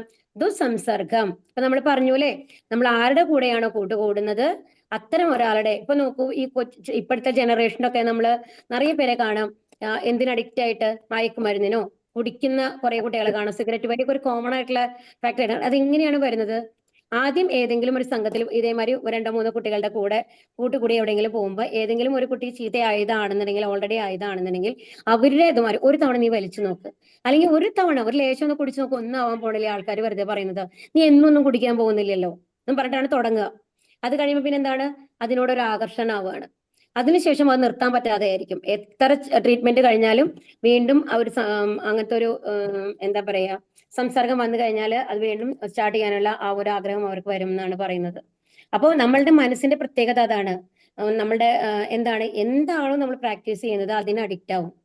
അപ്പൊ നമ്മൾ എപ്പോഴും എന്ത് ചെയ്യണം? നമ്മുടെ മനസ്സിനെ എങ്ങനെ നിലനിർത്തണം? ഇങ്ങനത്തെ ചീത്ത കാര്യങ്ങളിൽ നിന്ന് ഒഴിവാക്കി നല്ലൊരു സംഘത്തിൽ എപ്പോഴും ഉണ്ടാവാൻ ശ്രമിക്കണം. നല്ല സംഘത്തിലാണ് നമ്മൾ ചെന്ന് ചേരുന്നത് എന്നുണ്ടെങ്കിൽ ഒരിക്കലും ഒരു ചീത്ത ഗുണങ്ങൾ നമുക്ക് ഉണ്ടാവില്ല അല്ലെ? അപ്പൊ അതാണ് ഇവിടെ പറയുന്നത്. അപ്പൊ അങ്ങനെ ഭൗതിക തൃഷ്ണയിൽ പെടാതെ ഭഗവാനെ കുറിച്ച് അറിഞ്ഞ് എന്ത് ചെയ്യണം? ഇവിടെ നടക്കുന്നതെല്ലാം ദ്വന്ദ്ങ്ങളാണ് ഈ ഭൗതിക ലോകത്തില്. ഇതിൽ നിന്ന് മോചിതരാവണം എന്നുള്ള ഉദ്ദേശത്തോടു കൂടിയിട്ട് നമ്മൾ ഇരിക്കുകയാണെങ്കിൽ, സുഖം വന്നാലും ദുഃഖം വന്നു കഴിഞ്ഞാലും സമചിത്തതയോടുകൂടി അതിനെ നേരിടാൻ നമ്മൾ പഠിക്കുകയാണെന്നുണ്ടെങ്കിൽ തീർച്ചയായിട്ടും എവിടെ എത്താനായിട്ട് സാധിക്കും? ശാശ്വത സാമ്രാജ്യം പ്രാപിക്കാനായിട്ട് സാധിക്കും. ന തത് ഭാസയതി സൂര്യോ ന ശശാങ്കോ ന പാവകഃ യദ്ഗത്വാ ന നിവർത്തന്തേ തദ്വാമാ പരമം മമ. ഇവിടെ എന്താ പറയുന്നത്? ന തത് ഭാസയതി സൂര്യോ. ഇനി എന്റെ ആ സാമ്രാജ്യം എങ്ങനെയുള്ളതാണ് എന്ന് പറയാണ് ഭഗവാൻ. അവിടെ എന്താ ഇല്ലാത്തത്? ന ശശാങ്കോ ന പാവകഃ. അവിടെ വായുവില്ല, സൂര്യനില്ല, ചന്ദ്രനും ഇല്ല. യദ്ഗത്വാ ന നിവർത്തന്തേ തദ്ധാമ പരമം മമ. പരമമായ എന്റെ ആവാസസ്ഥാനത്ത് സൂര്യചന്ദ്രന്മാരോ അഗ്നിയോ വൈദ്യുതിയോ വെളിച്ചം വീശുന്നില്ല. പിന്നെ എങ്ങനെയാണ് അവിടെ വെളിച്ചം കിട്ടുന്നത്? ഹരേ കൃഷ്ണ. ഭഗവാന്റെ ചൈതന്യം. ഭഗവാന്റെ ബ്രഹ്മജ്യോതിയിൽ നിന്നാണ് അല്ലെ വെളിച്ചം കിട്ടുന്നത്. അവിടെ ചെന്നെത്തിയവരുടെ പ്രത്യേകത എന്താ? പിന്നെ തിരിച്ചിവിടേക്ക് വരേണ്ട ആവശ്യമില്ല. പുനർജന്മാന വിദ്യതേ അല്ലേ? അന്ധകാലേ ച മമേവ സ്മരൻ മുക്ത കളേവരം യഹ് പ്രയാതി സമദ്ഭാവം എന്നാണ് പറയുന്നത്. അപ്പൊ ഭഗവാന്റെ ആ ഭാവം നമ്മൾ പ്രാപിക്കും എന്നുള്ളതാണ്. അതായത് നമ്മുടെ യഥാർത്ഥ സ്വരൂപം എന്ന് പറയുന്നത് എന്താ പറയുന്നത്? നമ്മളെ ഭഗവാന്റെ അതേ ഗുണങ്ങളാണ് നമ്മൾക്കുള്ളത് അല്ലെ? നമ്മുടെ ആത്മാവിനുള്ളത്. പ്രകൃതി ഗുണങ്ങളെ ബാധിച്ചിട്ടില്ലെങ്കിൽ ആ അവസ്ഥയിലേക്ക് നമ്മൾ തിരിച്ചെത്തും. അവിടെ എത്തുമ്പോ പിന്നെ ഭൗതിക ലോകത്തേക്ക് തിരിച്ചു വരേണ്ട ആവശ്യമില്ല എന്നാണ് പറയുന്നത്. അപ്പൊ അവിടെ വെളിച്ചം തരുന്നത് ആരാണ്? വെളിച്ചം കൊടുക്കുന്നത് ഭഗവാന്റെ ബ്രഹ്മജ്യോതി തന്നെയാണ്. അപ്പൊ അവിടെ എന്താണ്? രാത്രിയും പകലും ഇല്ല. നമ്മൾ ശരിക്കും പറഞ്ഞു കഴിഞ്ഞാൽ നമ്മൾ എങ്ങനെയാണ് ഒരു ദിവസത്തിനെ കണക്കാക്കുന്നത്? ഒരു പകലും ഒരു രാത്രിയും കഴിഞ്ഞാൽ അടുത്ത ദിവസം വന്നു അല്ലെ? അതായത് നമ്മളുടെ ആയുസ് ഒരു ദിവസം കുറഞ്ഞു നമ്മൾ കാൽക്കുലേറ്റ് ചെയ്യാണ്. അവിടെ എന്ന് പറയുന്നത് കാലം. അപ്പൊ അത് ആണ് കാലത്തിനെ പ്രതിനിധീകരിക്കുന്നത്. രാത്രിയും പകലുമാണ് അല്ലെ? നമ്മുടെ ഭൗതിക ലോകത്ത് കാലത്തിനെ പ്രതിനിധീകരിക്കുന്നത് എന്താണ്? രാത്രിയും പകലും അല്ലേ? ഹരേ കൃഷ്ണ. അതെ. കാരണം ഒരു രാത്രിയും പകലും കഴിഞ്ഞാൽ നമ്മുടെ ഒരു ദിവസം കഴിഞ്ഞു. അങ്ങനെയാണ് നമ്മൾ കണക്ക്. 365 ദിവസം കഴിഞ്ഞാൽ ഒരു കൊല്ലം കഴിഞ്ഞു. അങ്ങനെയാണ് നമ്മൾ കണക്കാക്കുന്നത് അല്ലെ? അപ്പം പക്ഷെ അവിടെ കാലമില്ല. കാരണം എന്താണ്? അവിടെ ശാശ്വതമാണ്. അവിടെ നമ്മൾക്ക് മരണങ്ങളില്ല, വാർദ്ധക്യമില്ല. അപ്പൊ നമ്മൾ ഏത് സ്ഥിതിയിലാണോ സ്ഥിതി ചെയ്യുന്നത്, ഇപ്പൊ നമ്മൾ 18 19 വയസ്സുള്ള ഒരാളുടെ രൂപത്തിലാണ് ഇപ്പോഴും ഉള്ളതെന്നുണ്ടെങ്കിൽ ആ രൂപത്തിലാണ് നമ്മൾ ശാശ്വതമായിട്ടുള്ളത്. പക്ഷെ അങ്ങനെയാണെങ്കിൽ ബോറല്ലേ നമ്മൾക്ക് ചോദിക്കാം. പക്ഷെ അങ്ങനെയല്ല. അവിടെ എന്നും ഇപ്പൊ നമ്മൾ തന്നെ പറയും, ഇപ്പൊ രാധാദേവിയും കൃഷ്ണനുമായിട്ടുള്ള ഒരു ബന്ധമുണ്ട് അല്ലെ? അപ്പൊ ആ രാധാറാണിയാണ് ഭഗവാനെ കുക്ക് ചെയ്യാൻ വേണ്ടിയിട്ട് യശോദാമ്മയെ ഏൽപ്പിച്ചിരുന്നതാണ് എന്നാണ് പറയുന്നത്. ഓക്കെ. അപ്പൊ രാധാറാണി കുക്ക് ചെയ്യാന്ന് പറയുമ്പോൾ ഒരു ദിവസം പോലും, ഒരു നേരം പോലും, ഒരു തവണ ഉണ്ടാക്കിയ സാധനം റിപ്പീറ്റ് ചെയ്തിട്ടില്ല എന്നാണ് പറയണത്. ഒന്ന് ആലോചിച്ച് നോക്കൂ, നമുക്ക് ഇമാജിൻ ചെയ്യാൻ പറ്റുമോ? റിപ്പീറ്റേഷൻ ഉണ്ടായിട്ടില്ല അത്രേ. കാരണം അത്രയും നിപുണയാണ്. 64 കലകളിലും നിപുണയാണ് രാധാറാണി എന്ന് പറയുന്നത്. രാധാറാണിയുടെ സൗന്ദര്യം മാത്രമല്ല, ഏതൊരു കാര്യം എടുത്തു കഴിഞ്ഞാലും പൂർണ്ണതയാണ്. കാരണം ഭഗവാന്റെ അന്തരംഗ ശക്തിയാണ് രാധാറാണി എന്ന് പറയുന്നത്. അപ്പൊ എല്ലാം പൂർണ്ണമാണ് അവിടെ. അപ്പൊ ഒന്ന് ആലോചിച്ച് നോക്കൂ, അതുപോലെയാണ് അവിടെ. നമ്മൾക്ക് ഒരിക്കലും ഒരു ദിവസം കഴിഞ്ഞു അല്ലെങ്കിൽ വീണ്ടും റിപ്പീറ്റേഷൻ എന്ന് മാറി നമുക്ക് തോന്നുകയില്ല എന്നാണ് പറയുന്നത് ആ ശാശ്വത ലോകത്ത്. അങ്ങനെയാണ് പറയുന്നത് കേട്ടോ. മമൈവാംശോ ജീവലോകേ ജീവഭൂത സനാതനക മനഃഷ്ടാണീന്ദ്രിയാണി പ്രകൃതിസ്ഥാനി കർഷതി. എന്റെ ശാശ്വതാംശങ്ങളാണ് ഈ ലോകത്തിലുള്ള ബദ്ധരായ സകല ജീവസത്തകളും. ബദ്ധമായ ജീവിതം നയിക്കുകയാൽ മനസ്സുൾപ്പെടെയുള്ള 6 ഇന്ദ്രിയങ്ങളും ഉപയോഗിച്ച് അവർ കഠിനാധ്വാനം ചെയ്യുകയാണ്. അപ്പൊ ഇവിടെ ഭഗവാൻ എന്താ നമ്മളോട് പറയുന്നത്? നിങ്ങൾ ഈ ഭൂലോകത്തുള്ള എല്ലാവരും ആരാണ്? എന്റെ അംശങ്ങളാണ്. അപ്പൊ നമ്മുടെ ജീവാത്മാവിന്റെ യഥാർത്ഥ പൊസിഷൻ എന്ന് പറയുന്നത് എന്താണ്? ഭഗവാന്റെ അംശം എന്നുള്ളതാണ്. നമ്മുടെ യഥാർത്ഥ സ്വരൂപം എന്ന് പറയുന്നത് എന്താണ്? ഭഗവാന്റെ അംശമാണ്. ഇവിടെ പറയുന്നത് അതാണ്, മമൈവാംശോ ജീവലോകെ, ഈ ലോകത്തുള്ള ഓരോരുത്തരും എന്റെ അംശമാണ്. ആൻഡ് സനാതനക, സനാതനക എന്ന് പറഞ്ഞാൽ എന്താണ്? എപ്പോഴും നിലനിൽക്കുന്നതാണ്. നമ്മൾക്ക് ശരിക്കും ആത്മാവിന് മരണമില്ല, ശാശ്വത അംശങ്ങളാണ്. മനസ്സിലാവുണ്ടോ? ശാശ്വതം എന്നുള്ളതാണ് സനാതനം എന്ന് പറഞ്ഞ വാക്കിന്റെ അർത്ഥം കേട്ടോ. അതായത് ഒരിക്കലും മരണമില്ലാത്തതാണ്. പിന്നെയോ ബദ്ധമായ ജീവിതം നയിക്കുകയാൽ, പക്ഷെ നമ്മൾ ഇപ്പൊ എങ്ങനത്തെ ജീവിതമാണ് നയിക്കുന്നത്? ഹരേ കൃഷ്ണ. ബദ്ധമായ ജീവിതം. ബദ്ധമായ എന്ന് പറഞ്ഞ എന്താ അർത്ഥം? 3 പ്രകൃതി ഗുണങ്ങളെ ബാധിച്ചിട്ടുള്ള ആ ജീവിതമാണ്. അപ്പൊ നമ്മൾക്ക് ഭഗവാനെ ഓർമ്മയില്ല. നമ്മളെ യഥാർത്ഥ സ്വരൂപം എന്ന് പറയുന്നത് ഭഗവാന്റെ എല്ലാ ഗുണങ്ങളും ഉള്ളതാണ്. നമ്മൾക്ക് ഭഗവാന്റെ എല്ലാ ഗുണങ്ങളും ഉണ്ടെന്ന് പറയുമ്പോൾ ഒരു സന്തോഷം തന്നെയല്ലേ? എല്ലാ ഗുണങ്ങളും ഉള്ള ഒരാളാണ് നമ്മൾ എന്നുള്ളത്. നമ്മളിപ്പോ എന്തിനാണ് ദുഃഖിക്കണേ? സത്യം പറഞ്ഞ ഈ ഭൗതിക ലോകത്തില് ഏതെങ്കിലും ഒന്ന് ഇല്ല ഇല്ല ഇല്ല എന്ന് പറഞ്ഞിട്ട്, ഇല്ല എന്ന് പറയാത്ത, എനിക്കതില്ല, എനിക്ക് എന്താണ് വേറൊന്ന് വേണം എന്ന് പറയാത്ത ആരെങ്കിലും ഇവിടെ ഉണ്ടോ? ഇവിടെ ഇരിക്കുന്ന ക്ലാസ്സിൽ ഇരിക്കുന്ന ആരെങ്കിലും ഉണ്ടോ? ഇല്ല. ഇല്ല. ഇവിടെ നമ്മൾ അതിനെ ഉത്തരം ഇല്ല എന്നാണ് അല്ലെ? ഒന്ന് ആലോചിച്ച് നോക്കൂ. നമ്മൾക്ക് എപ്പോഴും കംപ്ലൈന്റ് ഇല്ല എന്നുള്ളതാണ് കംപ്ലൈന്റ്. ഏതോ ഒന്ന് വേണം, നമ്മൾക്ക് ഏതോ ഇല്ല. അതിന്റെ ഒരു വ്യഗ്രതയിലാണ് നമ്മുടെ ജീവിതം മുഴുവൻ പോകുന്നത്. പക്ഷെ യഥാർത്ഥത്തിൽ എന്താ പറയുന്നത്? എല്ലാ ഗുണങ്ങളും ഭഗവാന്റെ മാതിരി തന്നെ ഉള്ള ആൾക്കാരാണ് നമ്മള്. നമ്മൾക്ക് ഒന്നും ഇല്ലാത്തതില്ല. പക്ഷെ നമ്മൾ എന്താ വിചാരിക്കുന്നത്? നമ്മൾക്ക് ഇല്ല എന്ന് വിചാരിക്കുന്നു. മനസ്സിലാവുണ്ടോ പറയുന്നത്? അപ്പൊ നമ്മൾ മായയിൽ അകപ്പെട്ടൊക്കെയാണ്. അപ്പൊ അതുകൊണ്ടാണ് ബദ്ധമായ ജീവിതം എന്ന് പറയുന്നത്. ബദ്ധമായ ജീവിതം നയിക്കുകയാൽ മനസ്സുൾപ്പെടെയുള്ള 6 ഇന്ദ്രിയങ്ങളെയും ഉപയോഗിച്ച് അവർ എന്താ ചെയ്യുന്നത്? അപ്പൊ നമ്മള് എന്തോ ഉള്ള സാധനത്തിനെ നമ്മൾ ഇല്ല എന്ന് വിചാരിച്ച് അത് നേടാൻ വേണ്ടി നമ്മൾ രാപ്പകൽ പ്രയത്നിച്ചുകൊണ്ടിരിക്കുകയാണ്. അപ്പൊ മനസ്സിലായോ? മനസ്സിലായി. എല്ലാം നമ്മളുടെ ഉണ്ട്. പക്ഷെ നമ്മൾ എന്താ വിചാരിക്കുന്നത്? നമ്മളുടെ ഇല്ല. അപ്പൊ നമ്മൾ ഇല്ലാന്ന് കാരണം നമ്മുടെ പ്രത്യക്ഷത്തിൽ നമുക്ക് തോന്നുന്നില്ല നമ്മൾക്ക് ഉണ്ടെന്ന്. നമ്മുടെ ബുദ്ധി ശരിക്കും പ്രവർത്തിക്കുന്നില്ല. നമ്മൾ മറ്റുള്ളവർ നോക്കുമ്പോൾ നമ്മളെ കാണാൻ നന്നായിട്ടില്ല. അങ്ങനെ ഓരോ കാര്യങ്ങളും നമുക്ക് തോന്നുകയാണ്. എന്നാൽ ഞാൻ മറ്റുള്ളവരെക്കാളും മോശമാണ്, കുറച്ചും കൂടി നന്നാവണം എന്ന് വരുമ്പോഴാണ് ആ അസൂയ വരുന്നത്, മറ്റുള്ളവരെക്കാളും മേലെ പോകണമെന്ന ആഗ്രഹം വരുന്നത് അല്ലേ? അതിനുവേണ്ടി പ്രയത്നിക്കുന്നത്. അങ്ങനെയല്ലേ? അപ്പൊ അതുകൊണ്ട് എന്താ നമ്മൾ ചെയ്യുന്നത്? നമ്മൾ കഠിനാധ്വാനം ചെയ്യാണ്. അപ്പൊ യഥാർത്ഥത്തിൽ നമ്മുടെ സ്വരൂപം എന്ന് പറയുന്നത് എന്താണ്? ഇവിടെ സമുദ്രമാണ് കാണിച്ചിട്ടുള്ളത്. സമുദ്രത്തിന്റെ ഒരു തുള്ളിയും കാണിച്ചിട്ടുണ്ട് അല്ലെ? ആ സമുദ്രത്തിന്റെ തുള്ളിക്ക് സമുദ്രത്തിന്റെ എല്ലാ ഗുണങ്ങളും ഉണ്ട് അല്ലെ? എങ്ങനെ? ക്വാളിറ്റിയില്, ഗുണത്തില്, ക്വാണ്ടിറ്റിയിലല്ല. ഭഗവാന്റെ തുല്യം നമുക്ക് ഭഗവാനാവാൻ നമ്മൾക്ക് പറ്റില്ലെങ്കിലും ഭഗവാന്റെ അതേ ഗുണങ്ങളുണ്ട് ഈ സമുദ്രത്തിന്റെ തുള്ളിക്കുള്ള പോലെ. അതുപോലെ തന്നെ ഇവിടെ എന്താ കാണിക്കുന്നത്? ഒരു തീപ്പൊരി. ഒരു തീപ്പൊരിക്ക് വന്നു കഴിഞ്ഞിട്ട് തീയുടെ എല്ലാ ഗുണങ്ങളും ഇല്ലേ? ചൂടുണ്ട് അല്ലേ? പക്ഷെ ഒരു തീപ്പൊരി ഒന്ന് ഊതി കത്തിച്ചു കഴിഞ്ഞാൽ എന്താണ്? ഒരു നല്ല തീയായിട്ട് മാറും. അങ്ങനെയല്ലേ? അങ്ങനെയാണ്. പക്ഷെ ആ തീപ്പൊരി വന്നിട്ട് തീയാണ് നമുക്ക് പറയാൻ പറ്റുമോ? ഇല്ല. കാരണം ഒരു തീപ്പൊരി കൊണ്ട് ഒരു വീടൊന്നും നശിപ്പിക്കാൻ പറ്റില്ല അല്ലേ? പക്ഷെ ഒരു വലിയൊരു ഫയർ ആണെങ്കിൽ, ഒരു ഫോറസ്റ്റ് ഫയർ ആണെങ്കിൽ ആ ഫോറസ്റ്റ് ഫുൾ ആ കാട് മുഴുവൻ നശിപ്പിച്ചു വിടും അല്ലേ? പക്ഷെ ഒരു തീപ്പൊരി കൊണ്ട് നമ്മൾക്ക് അതും ഒരു കാട് മുഴുവൻ നശിപ്പിക്കാൻ പറ്റും നമ്മൾക്ക് പറയാൻ പറ്റില്ല. അതിന് പെട്ടെന്ന് കടത്തി കളയാം അല്ലേ? അപ്പൊ ഒരു തീപ്പൊരി മാതിരിയാണ് നമ്മള്. ഭഗവാന്റെ എല്ലാ ഗുണങ്ങളും നമ്മൾക്കുണ്ട്. പക്ഷെ നമ്മൾ എന്താ വിചാരിക്കുന്നത്? അതിന്റെ ചുറ്റുമുള്ള ഇരുട്ടാണ് നമ്മളുടെ ഉള്ളിലുള്ളത് എന്നാണ് നമ്മൾ വിചാരിക്കുന്നത്. നമ്മൾ തീപ്പൊരിയാണ് നമ്മൾ ഒരിക്കലും വിചാരിക്കുന്നില്ല എന്നുള്ളതാണ്. ശരീരം യഥവാപ്നോതി യച്ചാപ്യുത്ക്രാമതീശ്വരഃ ഗൃഹീത്വൈതാനി സംയാതി വായുർഗന്ധാനി വാശയാത്. ഭൗതിക ലോകത്തെ ജീവസത്ത കാറ്റ് ഗന്ധങ്ങളെ എന്ന പോലെ ജീവിത സങ്കല്പങ്ങളെ ഒരു ശരീരത്തിൽ നിന്ന് മറ്റൊന്നിലേക്ക് കൊണ്ടുപോകുന്നു. അങ്ങനെ ഒരു തരത്തിലുള്ള ശരീരം ഉപേക്ഷിച്ച് മറ്റൊരു തരത്തിലുള്ള ശരീരം സ്വീകരിക്കുന്നു.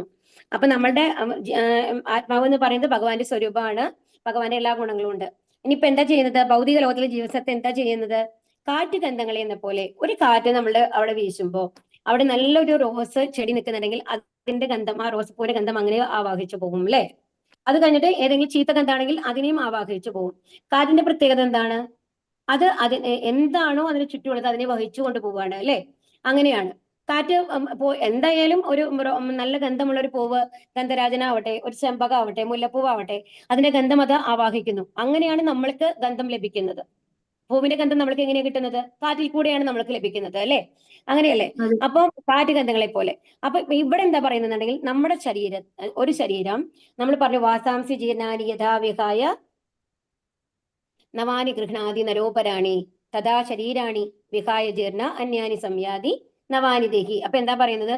ഒരു ഡ്രസ്സ് ഉപേക്ഷിക്കുന്നത് പോലെ എന്താ ചെയ്യുന്നത്? നമ്മുടെ ശരീരം വേറൊരു ശരീരം സ്വീകരിക്കുകയാണെന്ന് പറഞ്ഞു. ആത്മാവ് ഒരു ശരീരത്തിൽ നിന്ന് പോയിട്ട് വേറൊരു ആത്മാവിലേക്ക് പോയി, അല്ല വേറൊരു ശരീരത്തിലേക്ക് പോയി. അപ്പൊ എന്താണ് കൂടെ കൊണ്ടുപോകുന്നത്? ആ ശരീരം മേലത്തെ ശരീരം നശിച്ചു പോകും നമ്മളുടെ. അപ്പൊ എന്താ ശരീരം കൂടെ കൊണ്ടുപോകുന്നത്? കർമ്മഫലങ്ങൾ. അതാണ് ഇവിടെ പറയുന്നത്. കണ്ടോ? കാറ്റ് ഗന്ധങ്ങളെ എന്ന പോലെ നമ്മുടെ ശരീരം, ആ സൂക്ഷ്മ ശരീരം എന്തിനെ കൊണ്ടുപോകുന്നു? കർമ്മഫലങ്ങളെയും കൊണ്ട് അടുത്ത ജന്മത്തിലേക്ക് പോവുകയാണ്. മനസ്സിലാവുണ്ടോ പറയുന്നത്? അപ്പൊ എന്തൊക്കെയാണോ നമ്മൾ ഭഗവാനെ കുറിച്ച് പഠിച്ചിട്ടുള്ളത് അത് അവിടെ നിന്ന് തൊട്ട് നമ്മൾ സ്റ്റാർട്ട് ചെയ്താൽ മതി എന്നാണ് പറയുന്നത്. അപ്പൊ എവിടെയാണോ നമ്മൾ ഇവിടെ അവസാനിപ്പിച്ചത് അവിടെ നിന്നാണ് നമ്മുടെ അടുത്ത ജീവിതം തുടങ്ങുന്നത് എന്ന് മനസ്സിലാക്കണം. പക്ഷേ നമ്മളെല്ലാം മറന്നു പോകുന്നു. ആ മറന്നു പോകുന്നതിൽ മെയിൻ ആയിട്ട് മറന്നു പോകുന്ന കാര്യങ്ങൾ എന്താണ്? നമ്മൾ ഭൗതികമായിട്ട് പഠിച്ച കാര്യങ്ങൾ മുഴുവൻ നമ്മൾ മറന്നുപോയിട്ടുണ്ടാവും.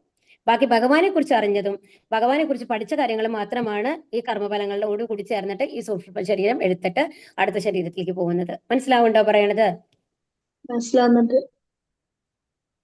ഇനി അടുത്തത് എന്താ പറയണെന്നുണ്ടെങ്കിൽ ശ്രോത്രം ചക്ഷുസ്പർശനം ച രസനം ഘ്രാണമേവ ച അധിഷ്ഠായ മനശ്ചായം വിഷയാനുപസേവതേ. ഇപ്രകാരം മറ്റൊരു സ്ഥൂല ശരീരം കൈക്കൊള്ളുന്ന ജീവസത്ത മനസ്സിനിണങ്ങിയ 5 ഇന്ദ്രിയങ്ങൾ കണ്ണ്, ചെവി, നാവ്, മൂക്ക്, ത്വക്ക് എന്നിവ സ്വീകരിക്കുകയും അവയിലൂടെ ഒരു കൂട്ടം ഇന്ദ്രിയ വിഷയങ്ങളെ ആസ്വദിക്കുകയും ചെയ്യുന്നു. അപ്പൊ നമ്മൾ ഏത് ജീവിവർഗങ്ങൾ എടുത്തു കഴിഞ്ഞാലും നമ്മൾ എന്തുണ്ട്? കണ്ണ്, ചെവി, നാവ്, മൂക്ക്, ത്വക്കൊക്കെ ഉണ്ട്, അല്ലേ? പല തരത്തിലായിരിക്കുന്നു മാത്രം. മൃഗങ്ങളാണെങ്കിലും ഇതൊക്കെ ഉണ്ട്. ഓക്കെ. എന്നിട്ട് എന്ത് ചെയ്യുന്നു? ആ ശരീരത്തിന്റെ കണ്ണ്, ചെവി, നാവ്, മൂക്ക്, ത്വക്ക് എന്നുള്ളതിൽ കൂടി നമ്മൾ വീണ്ടും ഭൗതിക ലോകത്തിലെ കാര്യങ്ങൾ നമ്മൾ ആസ്വദിച്ചുകൊണ്ടിരിക്കുന്നു. അത് ഏത് ശരീരമാണ് കിട്ടിയെന്നുള്ളത് അനുസരിച്ച് നമ്മളുടെ ആഗ്രഹങ്ങൾ മാറും, ചിന്തകൾ മാറും, അത്രയേ ഉള്ളൂ. മനുഷ്യനാണെന്നുണ്ടെങ്കിൽ മനുഷ്യ രീതിയിൽ ചിന്തിക്കും. ഒരു നായയാണെങ്കിൽ നായയുടെ രീതിയിലായിരിക്കും. പൂച്ചയാണെങ്കിൽ പൂച്ചയുടെ രീതിയിലായിരിക്കും. ഓക്കെ. ഒരു പക്ഷിയാണെങ്കിൽ പക്ഷിയുടെ രീതിയിലായിരിക്കും, അല്ലെ? അപ്പൊ ആ രീതിയിൽ നമ്മൾ എന്ത് ചെയ്യുന്നു? ഇന്ദ്രിയ വിഷയങ്ങളെ ആസ്വദിക്കുന്നു എന്നുള്ളതാണ്. അപ്പൊ ഇന്ദ്രിയങ്ങളാണ് നമ്മൾ ഭൗതിക ലോകമായിട്ട് നമ്മളെ കണക്ട് ചെയ്തിട്ട് നമ്മളെ കർമ്മങ്ങൾ ചെയ്യിപ്പിക്കുന്നത്. അപ്പൊ ആ കർമ്മത്തിന്റെ ഫലങ്ങളാണ് നമ്മൾ അനുഭവിക്കുന്നത്. ഉത്ക്രാമന്തം സ്ഥിതം വാപി ഭുഞ്ചാനം വാ ഗുണാന്യുതം വിമൂഢാനാനു പശ്യന്തി ജ്ഞാനചക്ഷുഷക. ജീവാത്മാവ് എങ്ങനെ ഈ ശരീരം വിട്ടുപോകുന്നുവെന്നോ ഗുണങ്ങളുടെ ആകർഷണത്തിൽ വഴിപ്പെട്ട് ഏതു തരം ശരീരത്തെയാണ് സ്വീകരിച്ച് അനുഭവിക്കുന്നതെന്നോ മൂഢന്മാർക്ക് അറിയാൻ വയ്യ. അപ്പൊ നമ്മൾക്ക് അറിയാൻ പറ്റുമോ ഈ ശരീരം എങ്ങനെ വിട്ടു പോണേ? മരിച്ചു നമുക്കറിയാം. ആത്മാവ് എങ്ങനെ പോണേ നമ്മൾക്ക് ഇതുവരെ മനസ്സിലാക്കാൻ പറ്റിയിട്ടുണ്ടോ? ഉണ്ടോ? ഇല്ല. നമുക്കറിയില്ല. നമുക്കറിയാം എന്താണ് ശ്വാസം നിലച്ചു കഴിഞ്ഞാല് മരിച്ചു. അത് കാരണം കൊണ്ട് ആ ബോഡി നമ്മൾ ദഹിപ്പിച്ച് കളയാം അല്ലെങ്കിൽ കുഴിച്ചിടാം നമ്മൾക്ക് മനസ്സിലാവുമെന്ന് മാത്രമേ ഉള്ളൂ, അല്ലെ? ഇനി എന്താണ്? ഇനി അടുത്ത നമ്മുടെ ഈ ജന്മത്തിൽ നമ്മൾ ഏത് ഗുണങ്ങളുടെ പ്രഭാവമാണ് നമ്മൾക്കുള്ളത് നമ്മുടെ പ്രവർത്തികൾക്ക് അനുസരിച്ചിട്ട്. അപ്പൊ ഏത് കൊണ്ടുള്ള ഒരു ശരീരമാണ് നമ്മൾക്ക് കിട്ടാൻ പോകുന്നത്, ഏത് ശരീരമാണ് നമ്മൾക്ക് കിട്ടാൻ പോകുന്നത് എന്നുള്ളതിന് നമുക്ക് തീർച്ചയൊന്നും പറയാൻ പറ്റില്ല, അല്ലെ? അത് കിട്ടിക്കഴിഞ്ഞാൽ തന്നെ അറിയുള്ളൂ. പക്ഷെ അത് കിട്ടിക്കഴിയുമ്പോഴേക്കും എന്താണ്? കഴിഞ്ഞ ജന്മത്തെ കുറിച്ച് നമ്മൾ മറന്നുപോയിരിക്കുന്നു. അതുകൊണ്ട് നമുക്ക് അറിയില്ല. ആ കണക്ഷൻ നമുക്ക് എപ്പോഴും കിട്ടുന്നില്ല. ഓക്കെ. അതാണ് ഗുണങ്ങളുടെ ആകർഷണത്തിൽ വഴിപ്പെട്ട് ഏത് തരം ശരീരത്തെയാണ് സ്വീകരിച്ച് അനുഭവിക്കുന്നത് നമുക്ക് പറയാൻ പറ്റില്ല. അതുകൊണ്ടാണ് നമ്മളോട് എന്ത് പറയുന്നത്? കെയർഫുൾ ആയിരിക്കണം എന്ന് പറയുന്നത്. നമ്മൾക്ക് അറിയാമെന്നുണ്ടെങ്കിൽ എന്താണ്? പക്ഷെ അറ്റ്ലീസ്റ്റ് നമുക്ക് ഭഗവത്ഗീത പഠിച്ചു കഴിഞ്ഞാൽ നമുക്ക് അറിയാം എന്താണ് ഭക്തി സേവനങ്ങൾ ചെയ്ത് ഭഗവാൻ പറയുന്നതിനനുസരിച്ച് നമ്മൾ ജീവിക്കുകയാണെങ്കിൽ നമുക്ക് മനുഷ്യജന്മം എന്തായാലും കിട്ടും. അതൊരു നല്ല കുടുംബം കിട്ടും എന്നുള്ളതൊക്കെ നമ്മൾക്ക് ഭഗവാൻ പ്രോമിസ് ചെയ്തിട്ടുണ്ട്. പക്ഷെ ബാക്കിയുള്ള കാര്യങ്ങൾക്ക് ഇതൊന്നും ചെയ്യാത്ത ഒരാൾക്കാരാണെന്നുണ്ടെങ്കിൽ അവര് ഗുണങ്ങൾക്ക് ഏത് ആഗ്രഹങ്ങളാണോ മരിക്കുന്ന സമയത്തുള്ളത് അതിനനുസരിച്ചാണ് ഒരു ശരീരം കിട്ടുന്നത്. അപ്പൊ നമ്മൾക്ക് ഒരു ഗ്യാരണ്ടി ഇല്ല എങ്ങനെയാണ് നമ്മൾ ജനിക്കാൻ പോകുന്നത് എന്നുള്ളത്. ജ്ഞാനത്തിന്റെ അകക്കണ്ണ് തെളിഞ്ഞവർക്ക് ഇതെല്ലാം പ്രത്യക്ഷമാകുന്നു. ഇപ്പൊ നമ്മൾക്ക് അറിയാമല്ലേ എങ്ങനെയാണ് ഏത് തരത്തിലുള്ള ഭക്ഷണം കഴിക്കണം അല്ലെങ്കിൽ ഏത് തരത്തിലാണ് നമ്മൾ ജീവിക്കേണ്ടത്, നമ്മൾ ഹരികൃഷ്ണ മന്ത്രം എങ്ങനെ ജപിക്കണം, ഇതൊക്കെ നമ്മൾ പഠിച്ചു കഴിഞ്ഞു. അപ്പൊ ഇതിനനുസരിച്ച് നമ്മൾ എന്നിട്ട് ഒരു ഗുരുവിന്റെ ആജ്ഞയനുസരിച്ച് എല്ലാവർക്കും നല്ലത് ചെയ്തുകൊണ്ട് എല്ലാവരോടും നല്ലതായിട്ട് പെരുമാറാൻ നമ്മൾ പഠിച്ചു കഴിഞ്ഞാൽ തന്നെ നമ്മൾക്ക് എന്ത് കിട്ടും? നല്ലൊരു ലൈഫ് കിട്ടും അടുത്ത ജന്മത്തിൽ. അല്ലെങ്കിൽ അതിനും മേലെ നമ്മൾ പോവുകയാണെന്നുണ്ടെങ്കിൽ എവിടേക്ക് പോവാം? ഭഗവാന്റെ ധാമത്തിലേക്ക് പോവാം. അപ്പൊ ജ്ഞാനത്തിന്റെ അകക്കണ്ണ് ഇത് മനസ്സിലാക്കിയ ആൾക്കാർക്ക് ഇതെല്ലാം പ്രത്യക്ഷമാകുന്നു എന്നുള്ളതാണ്. അല്ലാത്ത ആൾക്കാർക്ക് ഇത് അറിയാനായിട്ട് സാധിക്കില്ല എന്നാണ് പറയുന്നത്. യദന്തോ യോഗിനശ്ചൈനം പശ്യന്താത്മന്യവസ്ഥിതം യദന്തോപ്യകൃതാത്മാനോ നൈനം പശ്യന്ത്യചേതസക. ആത്മസാക്ഷാത്കാരം ലഭിച്ച് എപ്പോഴും യത്നിച്ചുകൊണ്ടേയിരിക്കുന്ന അതീന്ദ്രിയവാദികൾക്ക് ഇതെല്ലാം വ്യക്തമായി കാണാൻ സാധിക്കും. അതാണ് ഇപ്പൊ ഭഗവാനെ കുറിച്ച് അറിഞ്ഞ് ഇപ്പൊ പ്രഹ്ലാദനെയാണ് കാണിക്കുന്നത്. പ്രഹ്ലാദൻ ജനിക്കുമ്പോ തന്നെ ആത്മസാക്ഷാത്കാരം ലഭിച്ച ഒരാളാണ് അല്ലെ? എന്താ കാരണം? എന്താ കാരണം? ഭഗവാന്റെ ഭക്തി പ്രഹ്ലാദന് ആരുടെ കയ്യിലാണ് കിട്ടിയത്? വേദജ്ഞാനം കിട്ടിയത് ആരുടെ കയ്യിൽ നിന്ന് പ്രഹ്ലാദന്? നാരദന്റെ കയ്യിൽ നിന്ന്. ആക്ച്വലി എങ്ങനെയാണെന്നുണ്ടെങ്കിൽ ഹിരണ്യാക്ഷൻ, നമ്മൾ ഈ കഥ പറഞ്ഞതല്ലേ ഓൾറെഡി, ഹിരണ്യാക്ഷന്റെ കഥ. ഹിരണ്യാക്ഷൻ മരിച്ചു കഴിഞ്ഞപ്പോ ഹിരണ്യകശിപു തപസ് ചെയ്യാൻ പോവാണ്. എന്തിനു വേണ്ടിയിട്ട്? ആരെ? നാരായണനെ കൊല്ലണം എന്നുള്ളതാണ്. അപ്പൊ അമരത്വം കിട്ടണം എന്നുള്ളതാണ്. എന്നിട്ടാണ് തപസ് ചെയ്യുന്നത്. എന്നിട്ട് തപസ് ചെയ്യുമ്പോൾ പറഞ്ഞില്ലേ, അത്രയും ചൂടാണ്. ഈ ലോകം മുഴുവൻ എന്താണ് സഹിക്കാൻ പറ്റാണ്ടാവും. 3 ലോകങ്ങളും ചൂട് കൊണ്ട് സഹിക്കാൻ ഉണ്ടാവും. നമ്മൾ ഏകാദശിയൊക്കെ നോൽക്കുമ്പോൾ, ഒരു നിർജ്ജല ഏകാദശിയൊക്കെ എടുക്കുകയാണെന്നുണ്ടെങ്കിൽ നമ്മുടെ ദേഹമൊക്കെ ചൂടാവും. ശരിക്കും പറഞ്ഞാൽ ആദ്യമൊക്കെ തുടക്കത്തിലൊക്കെ, കാരണം വെള്ളം നമ്മുടെ ദേഹത്തിൽ ഇല്ലെങ്കിൽ തന്നെ നമ്മുടെ ദേഹം ചൂടാവുന്നതായിട്ട് നമ്മൾക്ക് അറിയാം. അപ്പോൾ അത് നിരന്തരമായിട്ട് വെള്ളമൊന്നും കുടിക്കാണ്ട് ശ്വാസോച്ഛ്വാസം മൂലം സ്തംഭിപ്പിച്ചുകൊണ്ട് അവര് ഇതേമാതിരി തപസ് ചെയ്യുമ്പോൾ എന്താണ്ടാവുന്നത്, ആ താപം വന്നിട്ട് 3 ലോകങ്ങളെയും ദഹിപ്പിക്കാവുന്ന അത്രയ്ക്ക് ചൂട് വരുന്നാണ് പറയുന്നത്, നമ്മുടെ ബോഡിയുടെ ഹീറ്റ് എന്ന് പറയുന്നത്. അപ്പൊ അത്രയും ചൂട് വരുമ്പോഴാണ് ആര് വരുന്നത്? ബ്രഹ്മാവ് വരുന്നത്.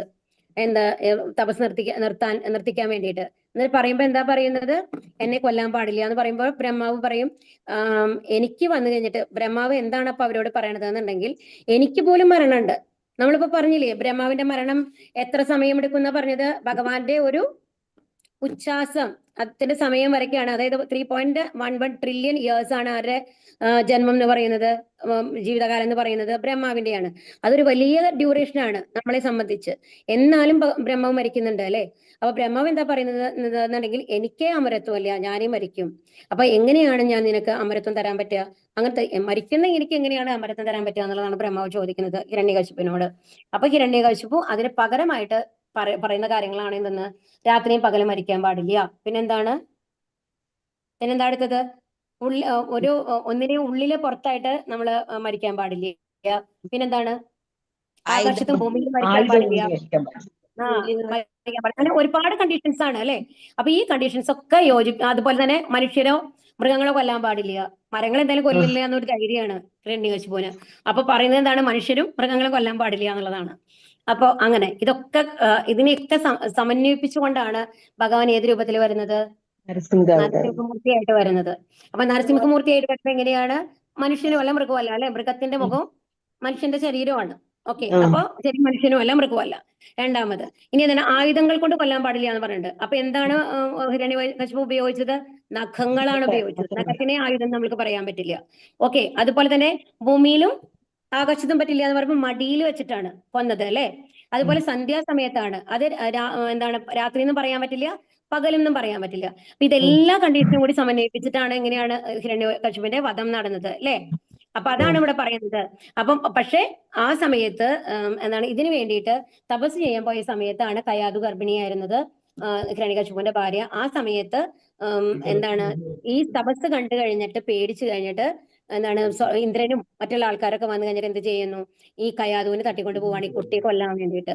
കാരണം അച്ഛനേക്കാളും വലിയൊരു രാക്ഷസനായിരിക്കും ഇനി ജനിക്കാൻ പോവാന്ന് പറഞ്ഞിട്ട്.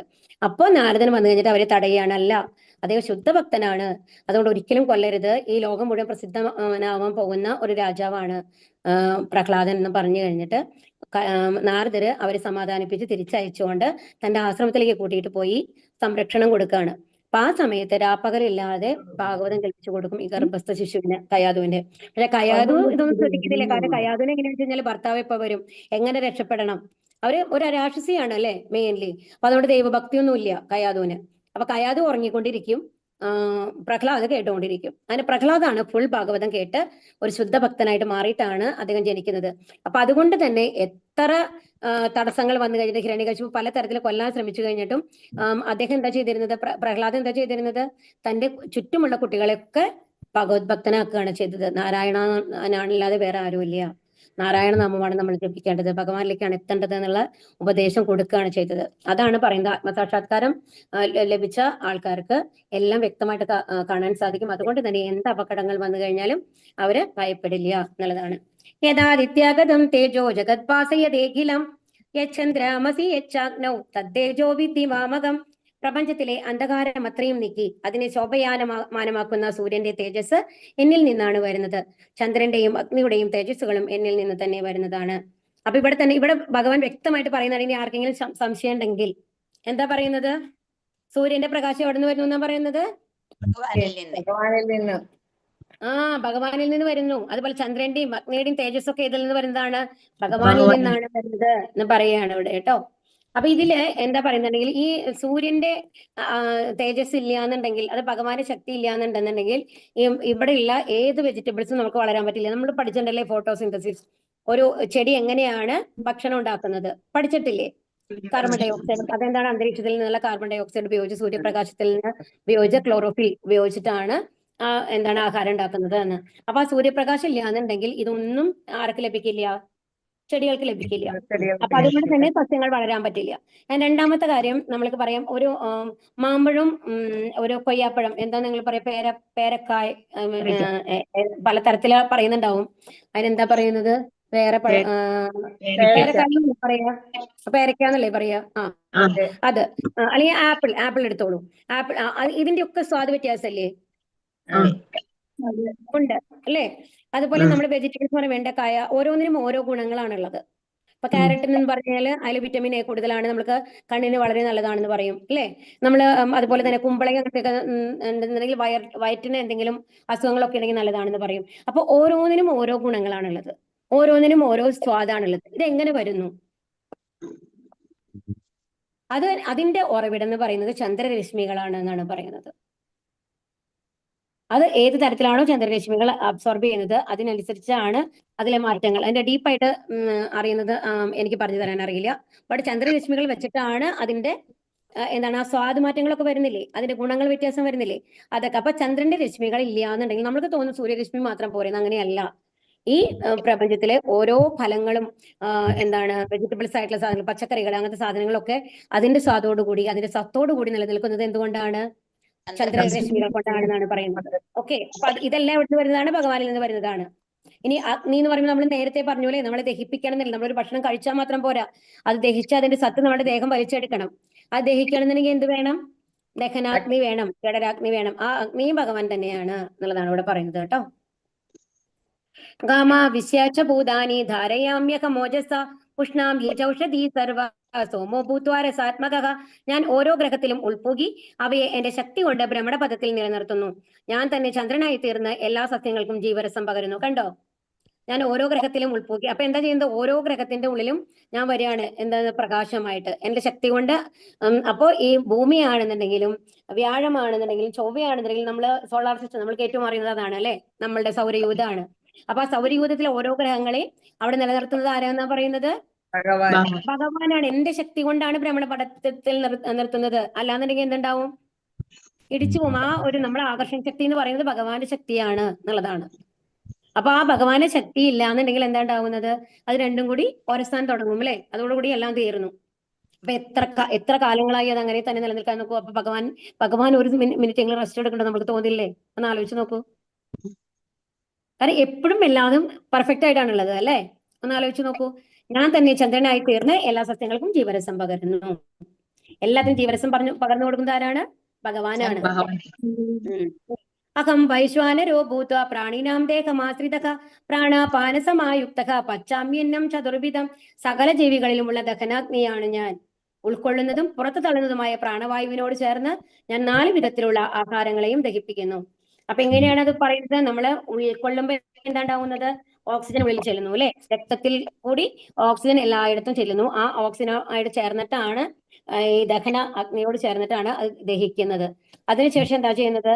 ആ ബാക്കി വന്ന കാര്യങ്ങളെല്ലാം നമ്മൾ എന്താണ് കുടലിലേക്ക് തള്ളുകയാണ് ചെയ്യുന്നത് അല്ലെ. അല്ലെങ്കിൽ ലിക്വിഡ് ആണെന്നുണ്ടെങ്കിൽ വൃക്കകളിലേക്ക് പോകും. അങ്ങനെ. അപ്പൊ പ്രാണവായുവിനോട് ചേർന്നെന്ന് പറയുന്നത് അതുകൊണ്ടാണ്. ഓക്സിജൻ, കാർബൺ, അപ്പൊ തിരിച്ചു വരുന്ന രക്തത്തിൽ മുഴുവൻ എന്താ ഉണ്ടാവുക? കാർബൺ ഡൈ ഓക്സൈഡ് ആണ് ഉണ്ടാവുക. അതാണ് നമ്മൾ ഉച്ഛ്വാസവായുവായിട്ട് പുറത്തേക്ക് തള്ളുന്നത്, ലങ്സിൽ കൂടി എന്നുള്ളതാണ്. അപ്പൊ ഇങ്ങനെയാണ് എന്തെന്ന് 4 വിധത്തിലുള്ള ആഹാരങ്ങളും ദഹിപ്പിക്കുന്നത്. 4 വിധത്തിലുള്ള ആഹാരങ്ങൾ എന്ന് പറയുന്നത് എന്താണ്? ജലം. അങ്ങനെയല്ല, ചവച്ചരയ്ക്കാൻ പറ്റുന്നത്, കുടിക്കുന്നത്, അല്ലെ? പല തരത്തിലില്ലേ? പിന്നെ നമ്മൾ സ്കിപ്പ് ചെയ്ത് കഴിക്കാൻ പറ്റുന്ന മാതിരി ഉണ്ടാവും അല്ലെ? അങ്ങനെ അങ്ങനത്തെ ആ 4 തരമാണ് ഇവിടെ ഉദ്ദേശിക്കുന്നത് കേട്ടോ. പല തരത്തിലുള്ളത്. ഒന്ന് ലിക്വിഡ് ആയിട്ടുള്ളത്, ഒന്ന് അതായത് ഹാർഡ് ആയിട്ടുള്ളത്, പിന്നെ ഒന്ന് കുഴമ്പ് മാതിരി അതേമാതിരി എടുത്ത് കഴിക്കാൻ പറ്റുന്ന മാതിരി ഐസ്ക്രീം ഒക്കെ മാറിയില്ലേ അങ്ങനത്തെ അങ്ങനത്തെ ഇതാണ് 4 എന്ന് ഇവിടെ ഉദ്ദേശിക്കുന്നത് കേട്ടോ. 4 തരത്തിലുള്ള ആഹാരങ്ങളും ദഹിപ്പിക്കാൻ സഹായിക്കുന്നത് ആരാണെന്ന് പറയുന്നത് ഭഗവാനാണ്. ഇനി ഈ ശ്ലോകം വളരെ ഇമ്പോർട്ടന്റ് ആയിട്ടുള്ള ഒരു ശ്ലോകമാണ്. സർവസ്യ ചാഹം കൃതി സന്നിവിഷ്ടോ മത്തസ്മൃതി ജ്ഞാനമബോഹനം ച വേദൈച്ച സർവൈരഹമേവ വേദ്യോ വേദാന്ത കൃത്വേദ വിദേവ ചാഹം. ഇതിൽ എന്താ പറയുന്നത് ഭഗവാൻ? സർവജീവികളുടെയും ഹൃദയത്തിൽ ഞാൻ വാഴുന്നു. അഹം സർവസ്യ പ്രഭവോ മത്ത സർവം പ്രവർത്തതേ. ഞാനാണ് എല്ലാത്തിന്റെയും അധിപൻ, എന്നിൽ നിന്നാണ് എല്ലാം വരുന്നത് എന്ന് ഭഗവാൻ ഇതിനു മുമ്പ് നമ്മൾ പഠിച്ചു അല്ലെ? ഇവിടെ എന്താ പറയുന്നത്? സർവജീവികളുടെയും ഹൃദയത്തിൽ ഞാൻ വാഴുന്നു. ആരായിട്ട്? പരമാത്മാവായിട്ട്. സ്മരണയും ജ്ഞാനവും മറവിയും എന്നിൽ നിന്നാണ് ഉണ്ടാവുന്നത്. സ്മരണ നമ്മൾക്ക് ഓക്കെ നമ്മൾക്ക് പറയാലോ, ഭഗവാനാണ് നമുക്ക് ഓർമ്മ തരുന്നത്, അറിവ് തരുന്നത് ഒക്കെ. എങ്ങനെയാണ് മറവി ഭഗവാൻ തരുന്നത്? പറയൂ. ഹരേ കൃഷ്ണ. പഴയ ജന്മത്തിലെ ഏതെങ്കിലും കാര്യം നമ്മൾക്ക് ഓർമ്മയുണ്ടോ? ഇല്ല. അതുപോലെ തന്നെ ഇപ്പൊ നമ്മൾ ഇരുന്നിട്ടുണ്ടെങ്കിൽ 1 മാസം മുമ്പ് ഈ ദിവസം എന്തൊക്കെയാണ് നടന്നതെന്ന് ചോദിച്ചാൽ നമ്മൾക്ക് ഓർമ്മയുണ്ടോ? ഇല്ല അല്ലെ? ഏത് ഡ്രസ്സാ ധരിച്ചിരുന്നത്, നമ്മൾ എന്തൊക്കെ ചെയ്തതെന്ന് നമുക്ക് പറയാൻ, എന്ത് ഭക്ഷണം കഴിച്ചത് നമുക്കൊന്നും ഓർമ്മയുണ്ടാവില്ല. അപ്പൊ ആ മറവി തരുന്നത് ആരാണ്? ഭഗവാനാണ്. ആ മറവി ഇല്ലെങ്കിൽ നമുക്ക് ജീവിക്കാൻ പറ്റില്ല എന്നുള്ളതാണ്. കാരണം നമ്മൾ ദുഃഖങ്ങളെ സഹിച്ചുകൊണ്ട് മുൻപോട്ട് പോകുന്നത് എന്തുകൊണ്ടാണ്? നമ്മൾക്ക് മറവി ഉള്ളത് കൊണ്ടാണ്. അല്ലെങ്കിൽ നമ്മൾ വേണ്ടപ്പെട്ട ഒരാൾ മരിച്ചിരിക്കുമ്പോൾ അന്ന് നമുക്ക് വളരെയധികം ദുഃഖമാണ്, നമുക്ക് താങ്ങാൻ പറ്റാത്തതൊക്കെ ആയിരിക്കും. പക്ഷെ അത് നമ്മൾ മറന്നുകൊണ്ട് മുമ്പോട്ട് പോകുന്ന കാരണം കൊണ്ടാണ് പിന്നെ നമുക്ക് സന്തോഷമായിട്ട്, കുറച്ചെങ്കിലും സന്തോഷമായിട്ട് നമുക്ക് ഇരിക്കാൻ പറ്റുന്നത് അല്ലെ?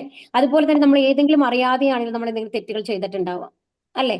ആ തെറ്റുകൾ ചെയ്യുമ്പോൾ ആ സമയത്ത് നമ്മൾക്കത് വളരെയധികം ഹോണ്ടിങ് ആയിരിക്കും. അയ്യോ എങ്ങനെയാണ് എനിക്കത് ചെയ്യാൻ പറ്റുക എന്നൊക്കെ നമുക്ക് തോന്നുമായിരിക്കും. പക്ഷെ അതിൽ നിന്നും നമ്മൾ മേലേക്ക് പോകുന്നത് എങ്ങനെയാണ്? നമ്മൾ മറന്നു പോകുന്ന കാരണം കൊണ്ടാണ്. അതുകൊണ്ടാണ് കഴിഞ്ഞ ജന്മത്തിലെ കാര്യങ്ങളും നമ്മളെ ഓർക്കാൻ വെക്കാത്തത് ഭഗവാൻ. കാരണം തെറ്റ് ചെയ്യാത്ത ഒരാൾക്കാരും ഇല്ല. നമ്മൾ എപ്പോഴും ആലോചിച്ച് നോക്കൂ, നമ്മൾ നല്ല ചെയ്തതിനേക്കാളും തെറ്റ് ചെയ്താണ് നമുക്ക് പെട്ടെന്ന് ഓർമ്മ വരിക. ആണോ അല്ലയോ? ചീത്ത കാര്യങ്ങളാണ് നമ്മുടെ മനസ്സിലെപ്പോഴും വരിക അല്ലെ? നമ്മൾ ഏതോ കാലം ഇപ്പൊ ആരെങ്കിലും നമ്മളെ ദുഃഖിപ്പിച്ചതാണെങ്കിലും അവരൊരു പഠിപ്പ് അമ്മയും അച്ഛനും തന്നെ എടുത്തോളൂ. എത്രയോ കാര്യങ്ങൾ അവർ നമ്മൾക്ക് ചെയ്ത് തന്നിട്ടുണ്ടാവും. ചെറുപ്പം മുതൽ അവരാണ് നമ്മളെ നോക്കി വളർത്തിയിട്ടുള്ളത്. എത്രയോ സ്ഥലത്ത് കൊണ്ടുപോയിട്ടുണ്ട്, നമ്മളെ സന്തോഷിപ്പിച്ചിട്ടുണ്ട്.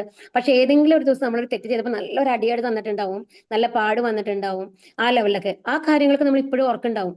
അന്ന് അച്ഛൻ അങ്ങനെ ചെയ്തു, അല്ലെങ്കിൽ അന്ന് അമ്മ അങ്ങനെ ചെയ്തു, അത് നമ്മൾ കുറയും. അപ്പൊ അങ്ങനെ ചീത്ത കാര്യങ്ങളാണ് നമ്മുടെ ഉള്ളിൽ ഇങ്ങനെ സ്ട്രൈക്കിംഗ് ആയിട്ട് നമുക്ക് നിൽക്കുക. മനസ്സിലാവുണ്ടോ?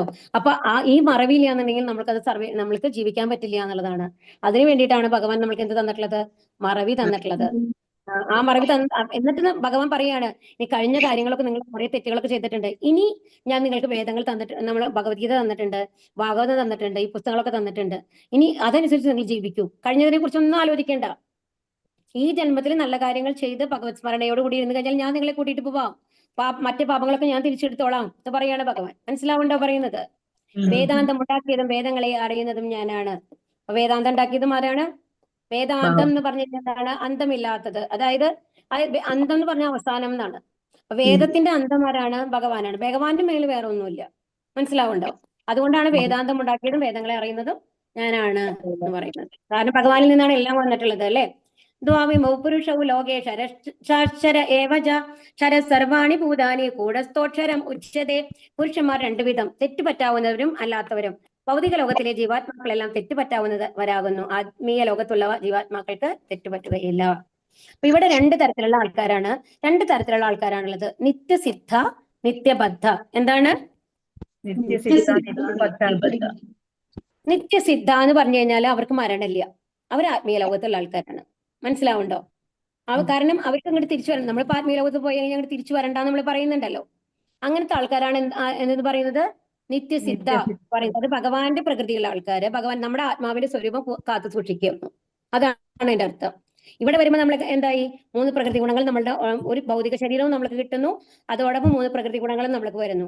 അങ്ങനത്തെ ആൾക്കാരാണ് ആര്? നിത്യബദ്ധ എന്ന് പറയുന്നത്. അപ്പൊ നിത്യബദ്ധരായിട്ടുള്ള ആൾക്കാർക്ക്, നിത്യസിദ്ധരാണെങ്കിൽ എന്ത് ചെയ്യാം? ഭക്തിയുത സേവനങ്ങൾ ചെയ്തുകൊണ്ട് ഭഗവാന്റെ നാമത്തിലേക്ക് പോയി കഴിഞ്ഞാൽ നമ്മൾ നിത്യസിദ്ധരായി, നമ്മൾക്ക് ഇങ്ങോട്ട് തിരിച്ചു വരേണ്ട ആവശ്യമില്ല. അപ്പോൾ നമ്മുടെ ശരീരം എന്ന് പറയുന്നത് വേറെ മാതിരിയാണുള്ളത്, ഭഗവാന്റെ മാറ്റ ശരീരമാണ് അല്ലെ? അവിടെ പരമാത്മാ എന്ന് പറഞ്ഞ ഒരു കൺസെപ്റ്റ് ഇല്ല. എന്തുകൊണ്ടായിരിക്കും ആത്മീയ ലോകത്തിലെ പരമാത്മാവില്ലാത്തത്? ഹരേ കൃഷ്ണ. ഇപ്പൊ നമ്മൾ പറയുന്നുണ്ട് ഭൗതിക ലോകത്തിൽ എല്ലാവരും ഉള്ള പരമാത്മാവ് ഉണ്ടെന്ന്. അവിടെ എന്താ ഇല്ലാത്തെ? ഭഗവാൻ എവിടെ? ഭഗവാൻ ഉണ്ട് അവിടെ അല്ലെ? ഭഗവാന്റെ കൂടെയാണ് നമ്മളുള്ളത്. അതുകൊണ്ട് അവിടെ നമ്മൾ തെറ്റ് ചെയ്യുന്നില്ലെന്ന്, അവിടെ ദ്വന്ദ്ങ്ങളില്ല. മനസ്സിലാവുണ്ടോ പറയുന്നത്? അതുകൊണ്ട് തന്നെ പരമാത്മാവിന്റെ ആവശ്യമില്ല. അപ്പൊ നമ്മളുടെ ഈ ആത്മാവ് ആത്മീയ ലോകത്ത് പോകുമ്പോ നമ്മുടെ ഈ സൂക്ഷ്മ ശരീരവും നമ്മളുടെ പരമാത്മാവും നമ്മളെ ഉപേക്ഷിക്കുന്നു. നമ്മളെ വിട്ടുപോയിട്ട് നമ്മൾ സച്ചിദാനന്ദ സ്വരൂപമായിട്ടുള്ള ഒരു ശരീരം നമ്മൾക്ക് ലഭിക്കും. അത് ഭഗവാന്റെ തരത്തിലുള്ള ഒരു ശരീരമാണുള്ളത്. ആത്മാവ് മാത്രമാണ് അപ്പൊ അവിടെ ഉള്ളൂ. നമ്മൾക്ക് സച്ചിദാനന്ദ സ്വരൂപമായിട്ടുള്ള ഒരു ശരീരമാണ് നമ്മൾക്കുള്ളത്. കാരണം ആ ആത്മാവിന് ഭഗവാന്റെ ഗുണങ്ങളാണുള്ളത്. മനസ്സിലാവുണ്ടോ പറയുന്നത്? അങ്ങനത്തെ ആൾക്കാരാണ് നിത്യസിദ്ധ. ഇവിടെ ഭൗതിക ലോകത്തിൽ നമുക്ക് തെറ്റ് പറ്റുന്ന ആൾക്കാരെയാണ് എന്തെന്ന് പറയുന്നത്? നിത്യബദ്ധ. അതാണ് ജീവാത്മാക്കൾ നമ്മൾ പറയുന്നത്. ആധ്യാത്മിക ലോകത്തിലുള്ള ജീവാത്മാക്കൾ തന്നെയാണ് അവിടെയുള്ളത്. പക്ഷെ അവർക്ക് തെറ്റുപറ്റില്ല, അവർ നിത്യസിദ്ധന്മാരാണ് എന്നുള്ളതാണ്. ഉത്തമ പുരുഷസ്ത്വന്യക പരമാത്മേത്യുദാഹൃതക യോ ലോകത്രയമാവിശ്യ അഭിഭർത്യാവ്യയ ഈശ്വരക. ഇവരെ കൂടാതെ പരമപുരുഷനായ പരമാത്മാവ് എന്നറിയപ്പെടുന്ന അവ്യനായ ഭഗവാനുണ്ട്. അദ്ദേഹം 3 ലോകങ്ങളിലും അന്തർഗതനായി അവയെ പുലർത്തിപ്പോരുന്നു. ഇനി ഇപ്പൊ നിത്യസിദ്ധന്മാരുണ്ട്, നിത്യബദ്ധന്മാരുണ്ടെന്ന് പറഞ്ഞു. പിന്നെ വേറെ ആരാളുള്ളത്? ഭഗവാൻ അല്ലെ? പരമാത്മാവ് എന്നുള്ള രൂപത്തിലാണ് ജീവാത്മാക്കളുടെ കൂടെ നമ്മൾ ഇവിടെ ഉള്ളത്, ഭൗതിക ലോകത്തുള്ളത്. അദ്ദേഹം 3 ലോകങ്ങളിലും അന്തർഗതനായി അവയെ പുലർത്തിപ്പോരുന്നു. അപ്പൊ 3 ലോകങ്ങളിലും ഭഗവാന്റെ സാന്നിധ്യം ഉണ്ട്. അവിടെ ഭഗവാനായിട്ടുണ്ട്, ഇവിടെ പരമാത്മാവായിട്ടുണ്ട്. ഭൗതിക ലോകത്ത് അത്രേ വ്യത്യാസമുള്ളൂ കേട്ടോ. താഴെയാണെങ്കിലും പരമാത്മാവായിട്ടാണുള്ളത്. 3 ലോകങ്ങൾ എന്ന് പറയുന്നത് ഏതൊക്കെയാണ്? പാതാള ലോകങ്ങള്, പിന്നെ ഭൗതിക ലോകം, അത് കഴിഞ്ഞിട്ട് ആത്മീയ ലോകമാണ്. ആത്മീയ ലോകത്ത് ഭഗവാൻ സ്വയം ഉണ്ട്. മറ്റുള്ള സ്ഥലങ്ങളിലോ ഭഗവാൻ പരമാത്മാ രൂപത്തിൽ എല്ലാവരുടെ ഉള്ളിലും ഹൃദയത്തിൽ സാക്ഷിയായിട്ടുണ്ട്. മനസ്സിലാവുണ്ടോ പറയുന്നത്? അതാണ് ഇവിടെ പറയുന്നത് കേട്ടോ. യസ്മാക്ഷരമതീതോഹം അക്ഷരാദപി ചോത്തമക അതോസ്മി ലോകേ വേദേ ച പ്രതിത പുരുഷോത്തമക. ഞാൻ ഇന്ദ്രിയാതീതനും ക്ഷരങ്ങൾക്കും അക്ഷരങ്ങൾക്കും അതീതനും സർവ്വശ്രേഷ്ഠനുമായതുകൊണ്ട് ലോകരും വേദങ്ങളും എന്നെ പുരുഷോത്തമൻ എന്ന് പുകഴ്ത്തുന്നു. എന്തുകൊണ്ടാണ് ഭഗവാന് പുരുഷോത്തമൻ എന്ന് പറയുന്നത്? ഞാൻ ഇന്ദ്രിയാതീതനാണ്. ക്ഷരങ്ങൾ എന്ന് പറയുന്നതാണ് നമ്മുടെ ഭൗതിക ലോകത്തിലുള്ള ജീവാത്മാക്കള് നശിച്ചു പോകുന്നത്. മനസ്സിലാവുണ്ടോ? നമ്മുടെ ശരീരം നശിക്കൂലോ, അതുകൊണ്ടാണ് ക്ഷരങ്ങൾ എന്ന് പറയുന്നത് കേട്ടോ. ഇനി അക്ഷരങ്ങൾ എന്ന് പറയുന്നത് നിത്യസിദ്ധ എന്ന് നമ്മൾ പറഞ്ഞില്ലേ, അവർക്ക് മരണമില്ല. അതാണ് അക്ഷരങ്ങൾ എന്ന് പറയുന്നത്. അപ്പൊ ഈ ക്ഷരങ്ങൾക്കും, അപ്പൊ നിത്യബദ്ധരായിട്ടുള്ളവർക്കും അവർക്കും മേലെയാണ് ആരുള്ളത്? മനസ്സിലാവണില്ലേ പറയുന്നത്? പരമാത്മാവ് എന്ന് പറഞ്ഞു കഴിഞ്ഞാലും ഭഗവാൻ എന്ന് പറഞ്ഞു കഴിഞ്ഞാലും ഈ ക്ഷരങ്ങൾക്കും അക്ഷരങ്ങൾക്കും അതീതനാണ്. ഇനി സർവ്വശ്രേഷ്ഠനാണ് അല്ലെ? ഭഗവാനേക്കാളും ശ്രേഷ്ഠനായിട്ട് ആരെങ്കിലും ഉണ്ടോ? ഇല്ല. അതുകൊണ്ടാണ് ഭഗവാൻ എന്ന് പറയുന്നത് പുരുഷോത്തമൻ എന്ന് പറയുന്നത്, ഏറ്റവും ഉത്തമനായിട്ടുള്ള പുരുഷൻ എന്ന് പറയുന്നത്. സത്യം പറഞ്ഞു കഴിഞ്ഞാൽ പുരുഷൻ എന്ന് പറഞ്ഞു കഴിഞ്ഞാൽ ഭഗവാൻ മാത്രമേ ഉള്ളൂ. നമ്മളെല്ലാം പ്രകൃതിയിൽ പെടുന്നതാണ്. ഇപ്പോ നമ്മൾ പറഞ്ഞു, ഇപ്പോ എന്താണ് ഗോപികമാരെ പറ്റിയിട്ട് പറഞ്ഞല്ലോ, രാസലീല നടത്തുന്ന കഥയുണ്ടല്ലോ, രാസലീല നടത്തുന്നുണ്ടല്ലോ. ആ രാസലീലയിലെ ഗോപികമാരിലെ ഒരു ഭാഗം എന്ന് പറയുന്നത് അതിന് മുമ്പത്തെ ജന്മത്തില് രാമാവതാരം ഉണ്ടായിരുന്നല്ലോ. ആ സമയത്ത് സീതാദേവിയുടെ കൂടെ ശ്രീരാമദേവൻ കാട്ടിൽ സഞ്ചരിക്കുമ്പോൾ വനവാസകാലത്ത് അവിടുത്തെ മഹർഷിമാര് അദ്ദേഹത്തെ കാണുകയാണ്. അപ്പം അത്രയും വരിഷ്ഠരായിട്ടുള്ള മഹർഷിമാരാണ്, അപ്പൊ ശുദ്ധഭക്തന്മാരുമാണ്. അപ്പൊ അവർക്ക് ശ്രീരാമദേവന്റെ ആ സൗന്ദര്യം കണ്ടു കഴിഞ്ഞിട്ട് തോന്നുകയാണെന്ന്, സീതാദേവിയുടെ ഭാഗ്യം നമ്മൾക്കും ഉണ്ടായെങ്കിൽ നമ്മളും ഒരു ഭാര്യ പദവി സ്വീകരിക്കാൻ സാധിച്ചെങ്കിൽ എന്ന് ആഗ്രഹിക്കുകയാണ്. അപ്പൊ ശ്രീരാമദേവൻ അവർ മനസ്സിൽ നേരിട്ട് വായോണ്ട് പറയുന്നതല്ല കേട്ടോ, അങ്ങനെ ആ ഒരു ആഗ്രഹം ഭഗവാൻ അറിയാലോ. അപ്പൊ ഭഗവാൻ അവർക്ക് അനുഗ്രഹം കൊടുക്കുകയാണ്. ഈ ജന്മത്തിൽ സാധ്യമല്ല, ഞാൻ മര്യാദാ പുരുഷോത്തമനാണ്, ഏകപത്നി വ്രതക്കാരനാണ്. അതുകൊണ്ട് ദ്വാപര യുഗത്തിൽ കൃഷ്ണാവതാരം വരുമ്പോൾ നിങ്ങളുടെ ഈ ആഗ്രഹം ഞാൻ സാധിപ്പിച്ചു തരാം. അപ്പൊ അവരാരായിട്ടാ വരുന്നത്? ഗോപികമാരായിട്ടാണ് വരുന്നത്. മനസ്സിലാവുണ്ടോ പറയുന്നത്? അപ്പൊ നമ്മുടെ ആത്മാവിൽ എന്ന് പറയുന്നത് സ്ത്രീ പുരുഷ ഭേദങ്ങളില്ല. അപ്പൊ നമ്മൾക്ക് ഭഗവാനെ ഭർത്താവ്, ഒരു പുരുഷനല്ല, നമ്മളൊരു പുരുഷനായിട്ടുള്ള ഒരാള് ഈ ലോകത്തുള്ള ആൾക്കും ഭഗവാനെ ഭർത്താവായിട്ട് ആഗ്രഹിക്കാം. മനസ്സിലാവുണ്ടോ പറയുന്നത്? അവിടെ സ്ത്രീ പുരുഷ ഭേദങ്ങളില്ല. ഭഗവാൻ മാത്രമാണ് പുരുഷനായിട്ടുള്ളൂ, ബാക്കി എല്ലാം പ്രകൃതിയുടെ ലെവലിലാണുള്ളത്. അത് കുറച്ചും കൂടി ഡീപ്പായിട്ട് മനസ്സിലാക്കേണ്ടതാണ്. അപ്പൊ അങ്ങനെയാണ്. അപ്പൊ അതുകൊണ്ട് തന്നെ അവിടെ സ്ത്രീ പുരുഷ വ്യത്യാസങ്ങളൊക്കെ നമ്മുടെ പുറത്തെ ശരീരത്തിന് മാത്രമാണുള്ളത്, ആത്മാവിന് ഇല്ല എന്ന് മനസ്സിലാക്കണം. ആത്മാവും ഭഗവാനുമായുള്ള ബന്ധമാണ് ശാശ്വതമായിട്ടുള്ളത്. അപ്പൊ അതുകൊണ്ടാണ് ഇപ്പൊ പുരുഷോത്തമൻ എന്തുകൊണ്ടാണ് വാഴ്ത്തണെന്ന് മനസ്സിലായില്ലേ? യോ മാമേവമ സമ്മൂഢോ ജാനാതി പുരുഷോത്തമം സസർവവിദ്ഭജതി മാം സർവഭാവേന ഭാരത. എന്നെ പരമദിവ്യോത്തമ പുരുഷനായ ഭഗവാൻ എന്ന് നിസ്സംശയം അറിയുന്നവർ എല്ലാം അറിയുന്നവരാണ് ഹേ ഭാരത. അതുകൊണ്ട് അവർ എന്റെ ഭക്തിയുടെ സേവനത്തിൽ പൂർണ്ണമായും മുഴുകിയിരിക്കുന്നു. അപ്പൊ ഇവിടെ എന്താ പറയുന്നത്? അപ്പൊ ഭഗവാനാണ് എല്ലാം എല്ലാവരും വരുന്നത് ആരിൽ നിന്നാണ്? ഭഗവാനിൽ ഭഗവാനിൽ. നിന്നാണ് എന്ന് അറിയുന്ന ആൾക്കാർക്ക് തീർച്ചയായിട്ടും എന്താ ചെയ്യാവര്? ഭഗവാന്റെ അടുത്ത് എത്താൻ നോക്കും. കറക്റ്റ് അല്ലേ പറയുന്നത്? നമ്മളെ ഭഗവാന്റെ അംശമാണെങ്കിൽ നമ്മൾ എവിടേക്ക് എത്താനാണ് നോക്കേണ്ടത്? ഭഗവാന്റെ അടുത്ത് എത്താൻ നോക്കുന്നത്. അവിടെയാണ് ശാശ്വതമായിട്ടുള്ള നമ്മളുടെ സ്ഥലം, അല്ലെ? അപ്പൊ അതിന് എന്താണ് അവർ ചെയ്യുക? ഭക്തിയുടെ സേവനത്തിൽ പൂർണ്ണമായും മുഴുകിയിരിക്കുന്നു. അവര് ഒരിക്കലും ഭൗതിക കാര്യങ്ങളിൽ ഇൻട്രസ്റ്റ് എടുത്ത് അതിനുവേണ്ടി സമയം പാഴാക്കില്ല. കാരണം നമ്മൾക്ക് അത്രയും വില പിടിച്ച് കിട്ടിയിട്ടുള്ള ഒരു ജന്മമാണ്, അത് പാഴാക്കരുത് എന്നുള്ള ഉറച്ച വിശ്വാസത്തോട് കൂടിയിട്ട് എന്ത് ചെയ്യും? ഭക്തിയുടെ സേവനത്തിൽ മുഴുകും എന്നുള്ളതാണ് ഇവിടെ പറയുന്നത് കേട്ടോ. ഇതി ഗുഹ്യതമം ശാസ്ത്രം ഇതമുക്തം മയാനക ഏതത് ബുദ്ധ്വാ ബുദ്ധിമാൻ സ്യാത് കൃതകൃത്യശ്ച ഭാരത. ഹേ പാപരഹിത, ഞാൻ ഇപ്പോൾ ഉപദേശിച്ച ഈ ജ്ഞാനം വേദഗ്രന്ഥങ്ങളിലെ അതിരഹസ്യമായ ഭാഗമാണ്. ഇതറിയുന്നവർ ബുദ്ധിശാലികളാകും, അവരുടെ പ്രയത്നങ്ങൾക്ക് പൂർണ്ണത കൈവരും. ഇവിടെ എന്താ പറയുന്നത്? ഇതി ഗുഹ്യതമം. കണ്ടോ? ഗുഹ്യം, ഗുഹ്യതരം, ഗുഹ്യതമം. ഗുഹ്യം എന്ന് പറയുന്ന രഹസ്യമായിട്ട് നമ്മൾ എന്താ പറഞ്ഞത്? നമ്മൾ ശരീരമല്ല, ആത്മാവാണ്. ഗുഹ്യതരം എന്ന് പറയുന്നത് എന്താണ്? ആ പരമാത്മാ രൂപത്തിലെ ഭഗവാൻ എല്ലാവരുടെ ഉള്ളിലുണ്ട്. ആ ഭഗവാന്റെ അടുത്തെത്താനായിട്ട് എന്ത് ചെയ്യണം? ഭക്തി സേവനങ്ങൾ ചെയ്യണം എന്ന് പറഞ്ഞു. ഇനി എന്താ ഇവിടെ പറഞ്ഞത്? ഇതീ ഗുഹ്യതമം. അപ്പൊ ഇതിൽ എന്താ പറയുന്നത്? ഭഗവാനിൽ നിന്നാണ് എല്ലാം വന്നിട്ടുള്ളത്, ഭഗവാന്റെ ധാമത്തിലേക്കാണ് നമ്മൾ പോകേണ്ടത് എന്നുള്ള ആ അറിവുണ്ടല്ലോ. ശരിക്കും പൂർണ്ണമായിട്ട് ഭഗവാൻ മാത്രമാണ് നമ്മുടെ ശരണം. നമ്മൾ ഭഗവാന്റെ അംശങ്ങളാണ്, ശാശ്വത അംശങ്ങളാണ്, നമ്മൾക്കും ഭഗവാന്റെ ഗുണങ്ങളാണുള്ളത്.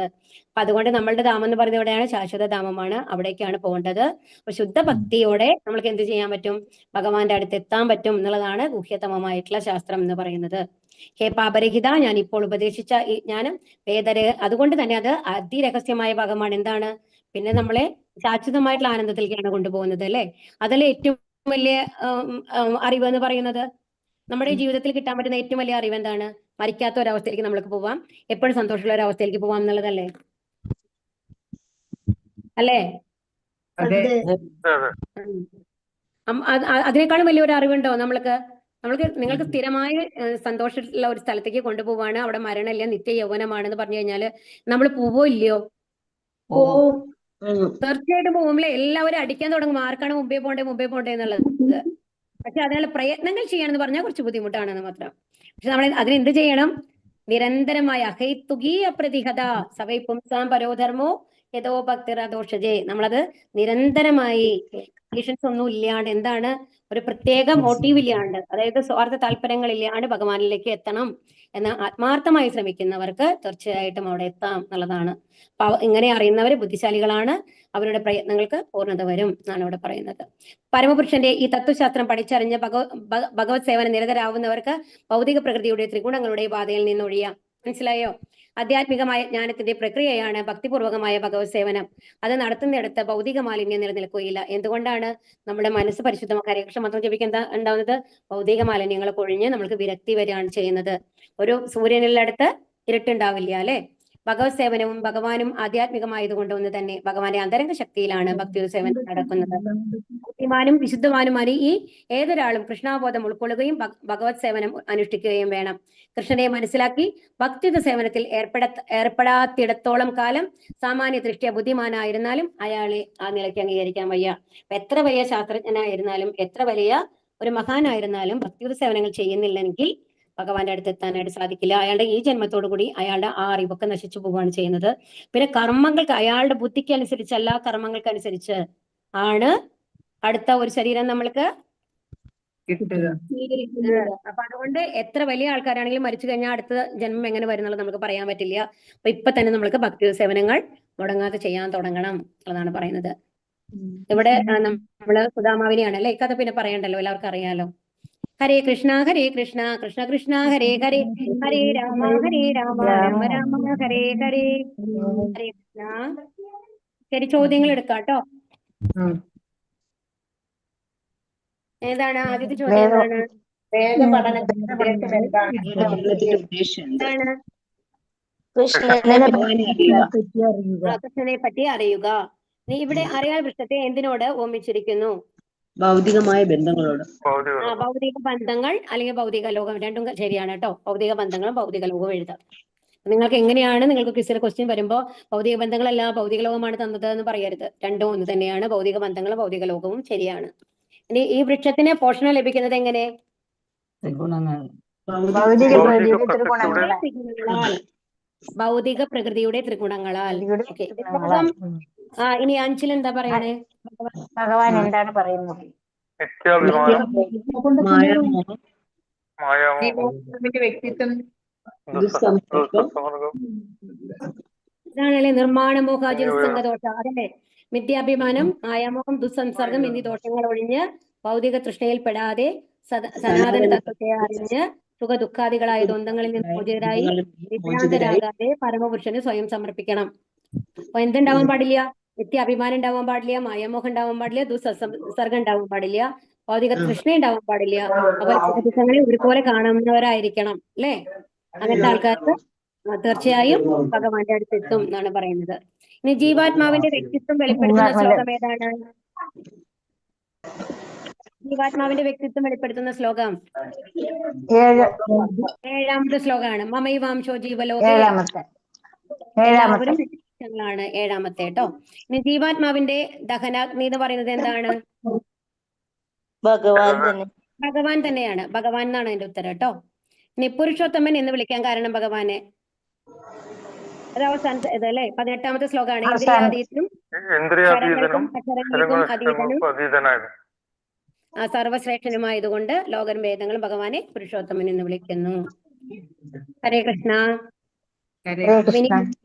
വാഞ്ചാകൽപതരൂപ്യശ്ച കൃപാസിന്ധുഭ്യവ പതിതാനാം പാവനിഭ്യോ അനന്തകോടി വൈഷ്ണവൃന്ദ കി ജയ്, പ്രഭാത് കി ജയ്, ഗുരു മഹാരാജ് കി ജയ്, ഗൗരി പ്രേമാനന്ദേ ഹരി ഹരി ബോൽ. ഹരേ കൃഷ്ണ.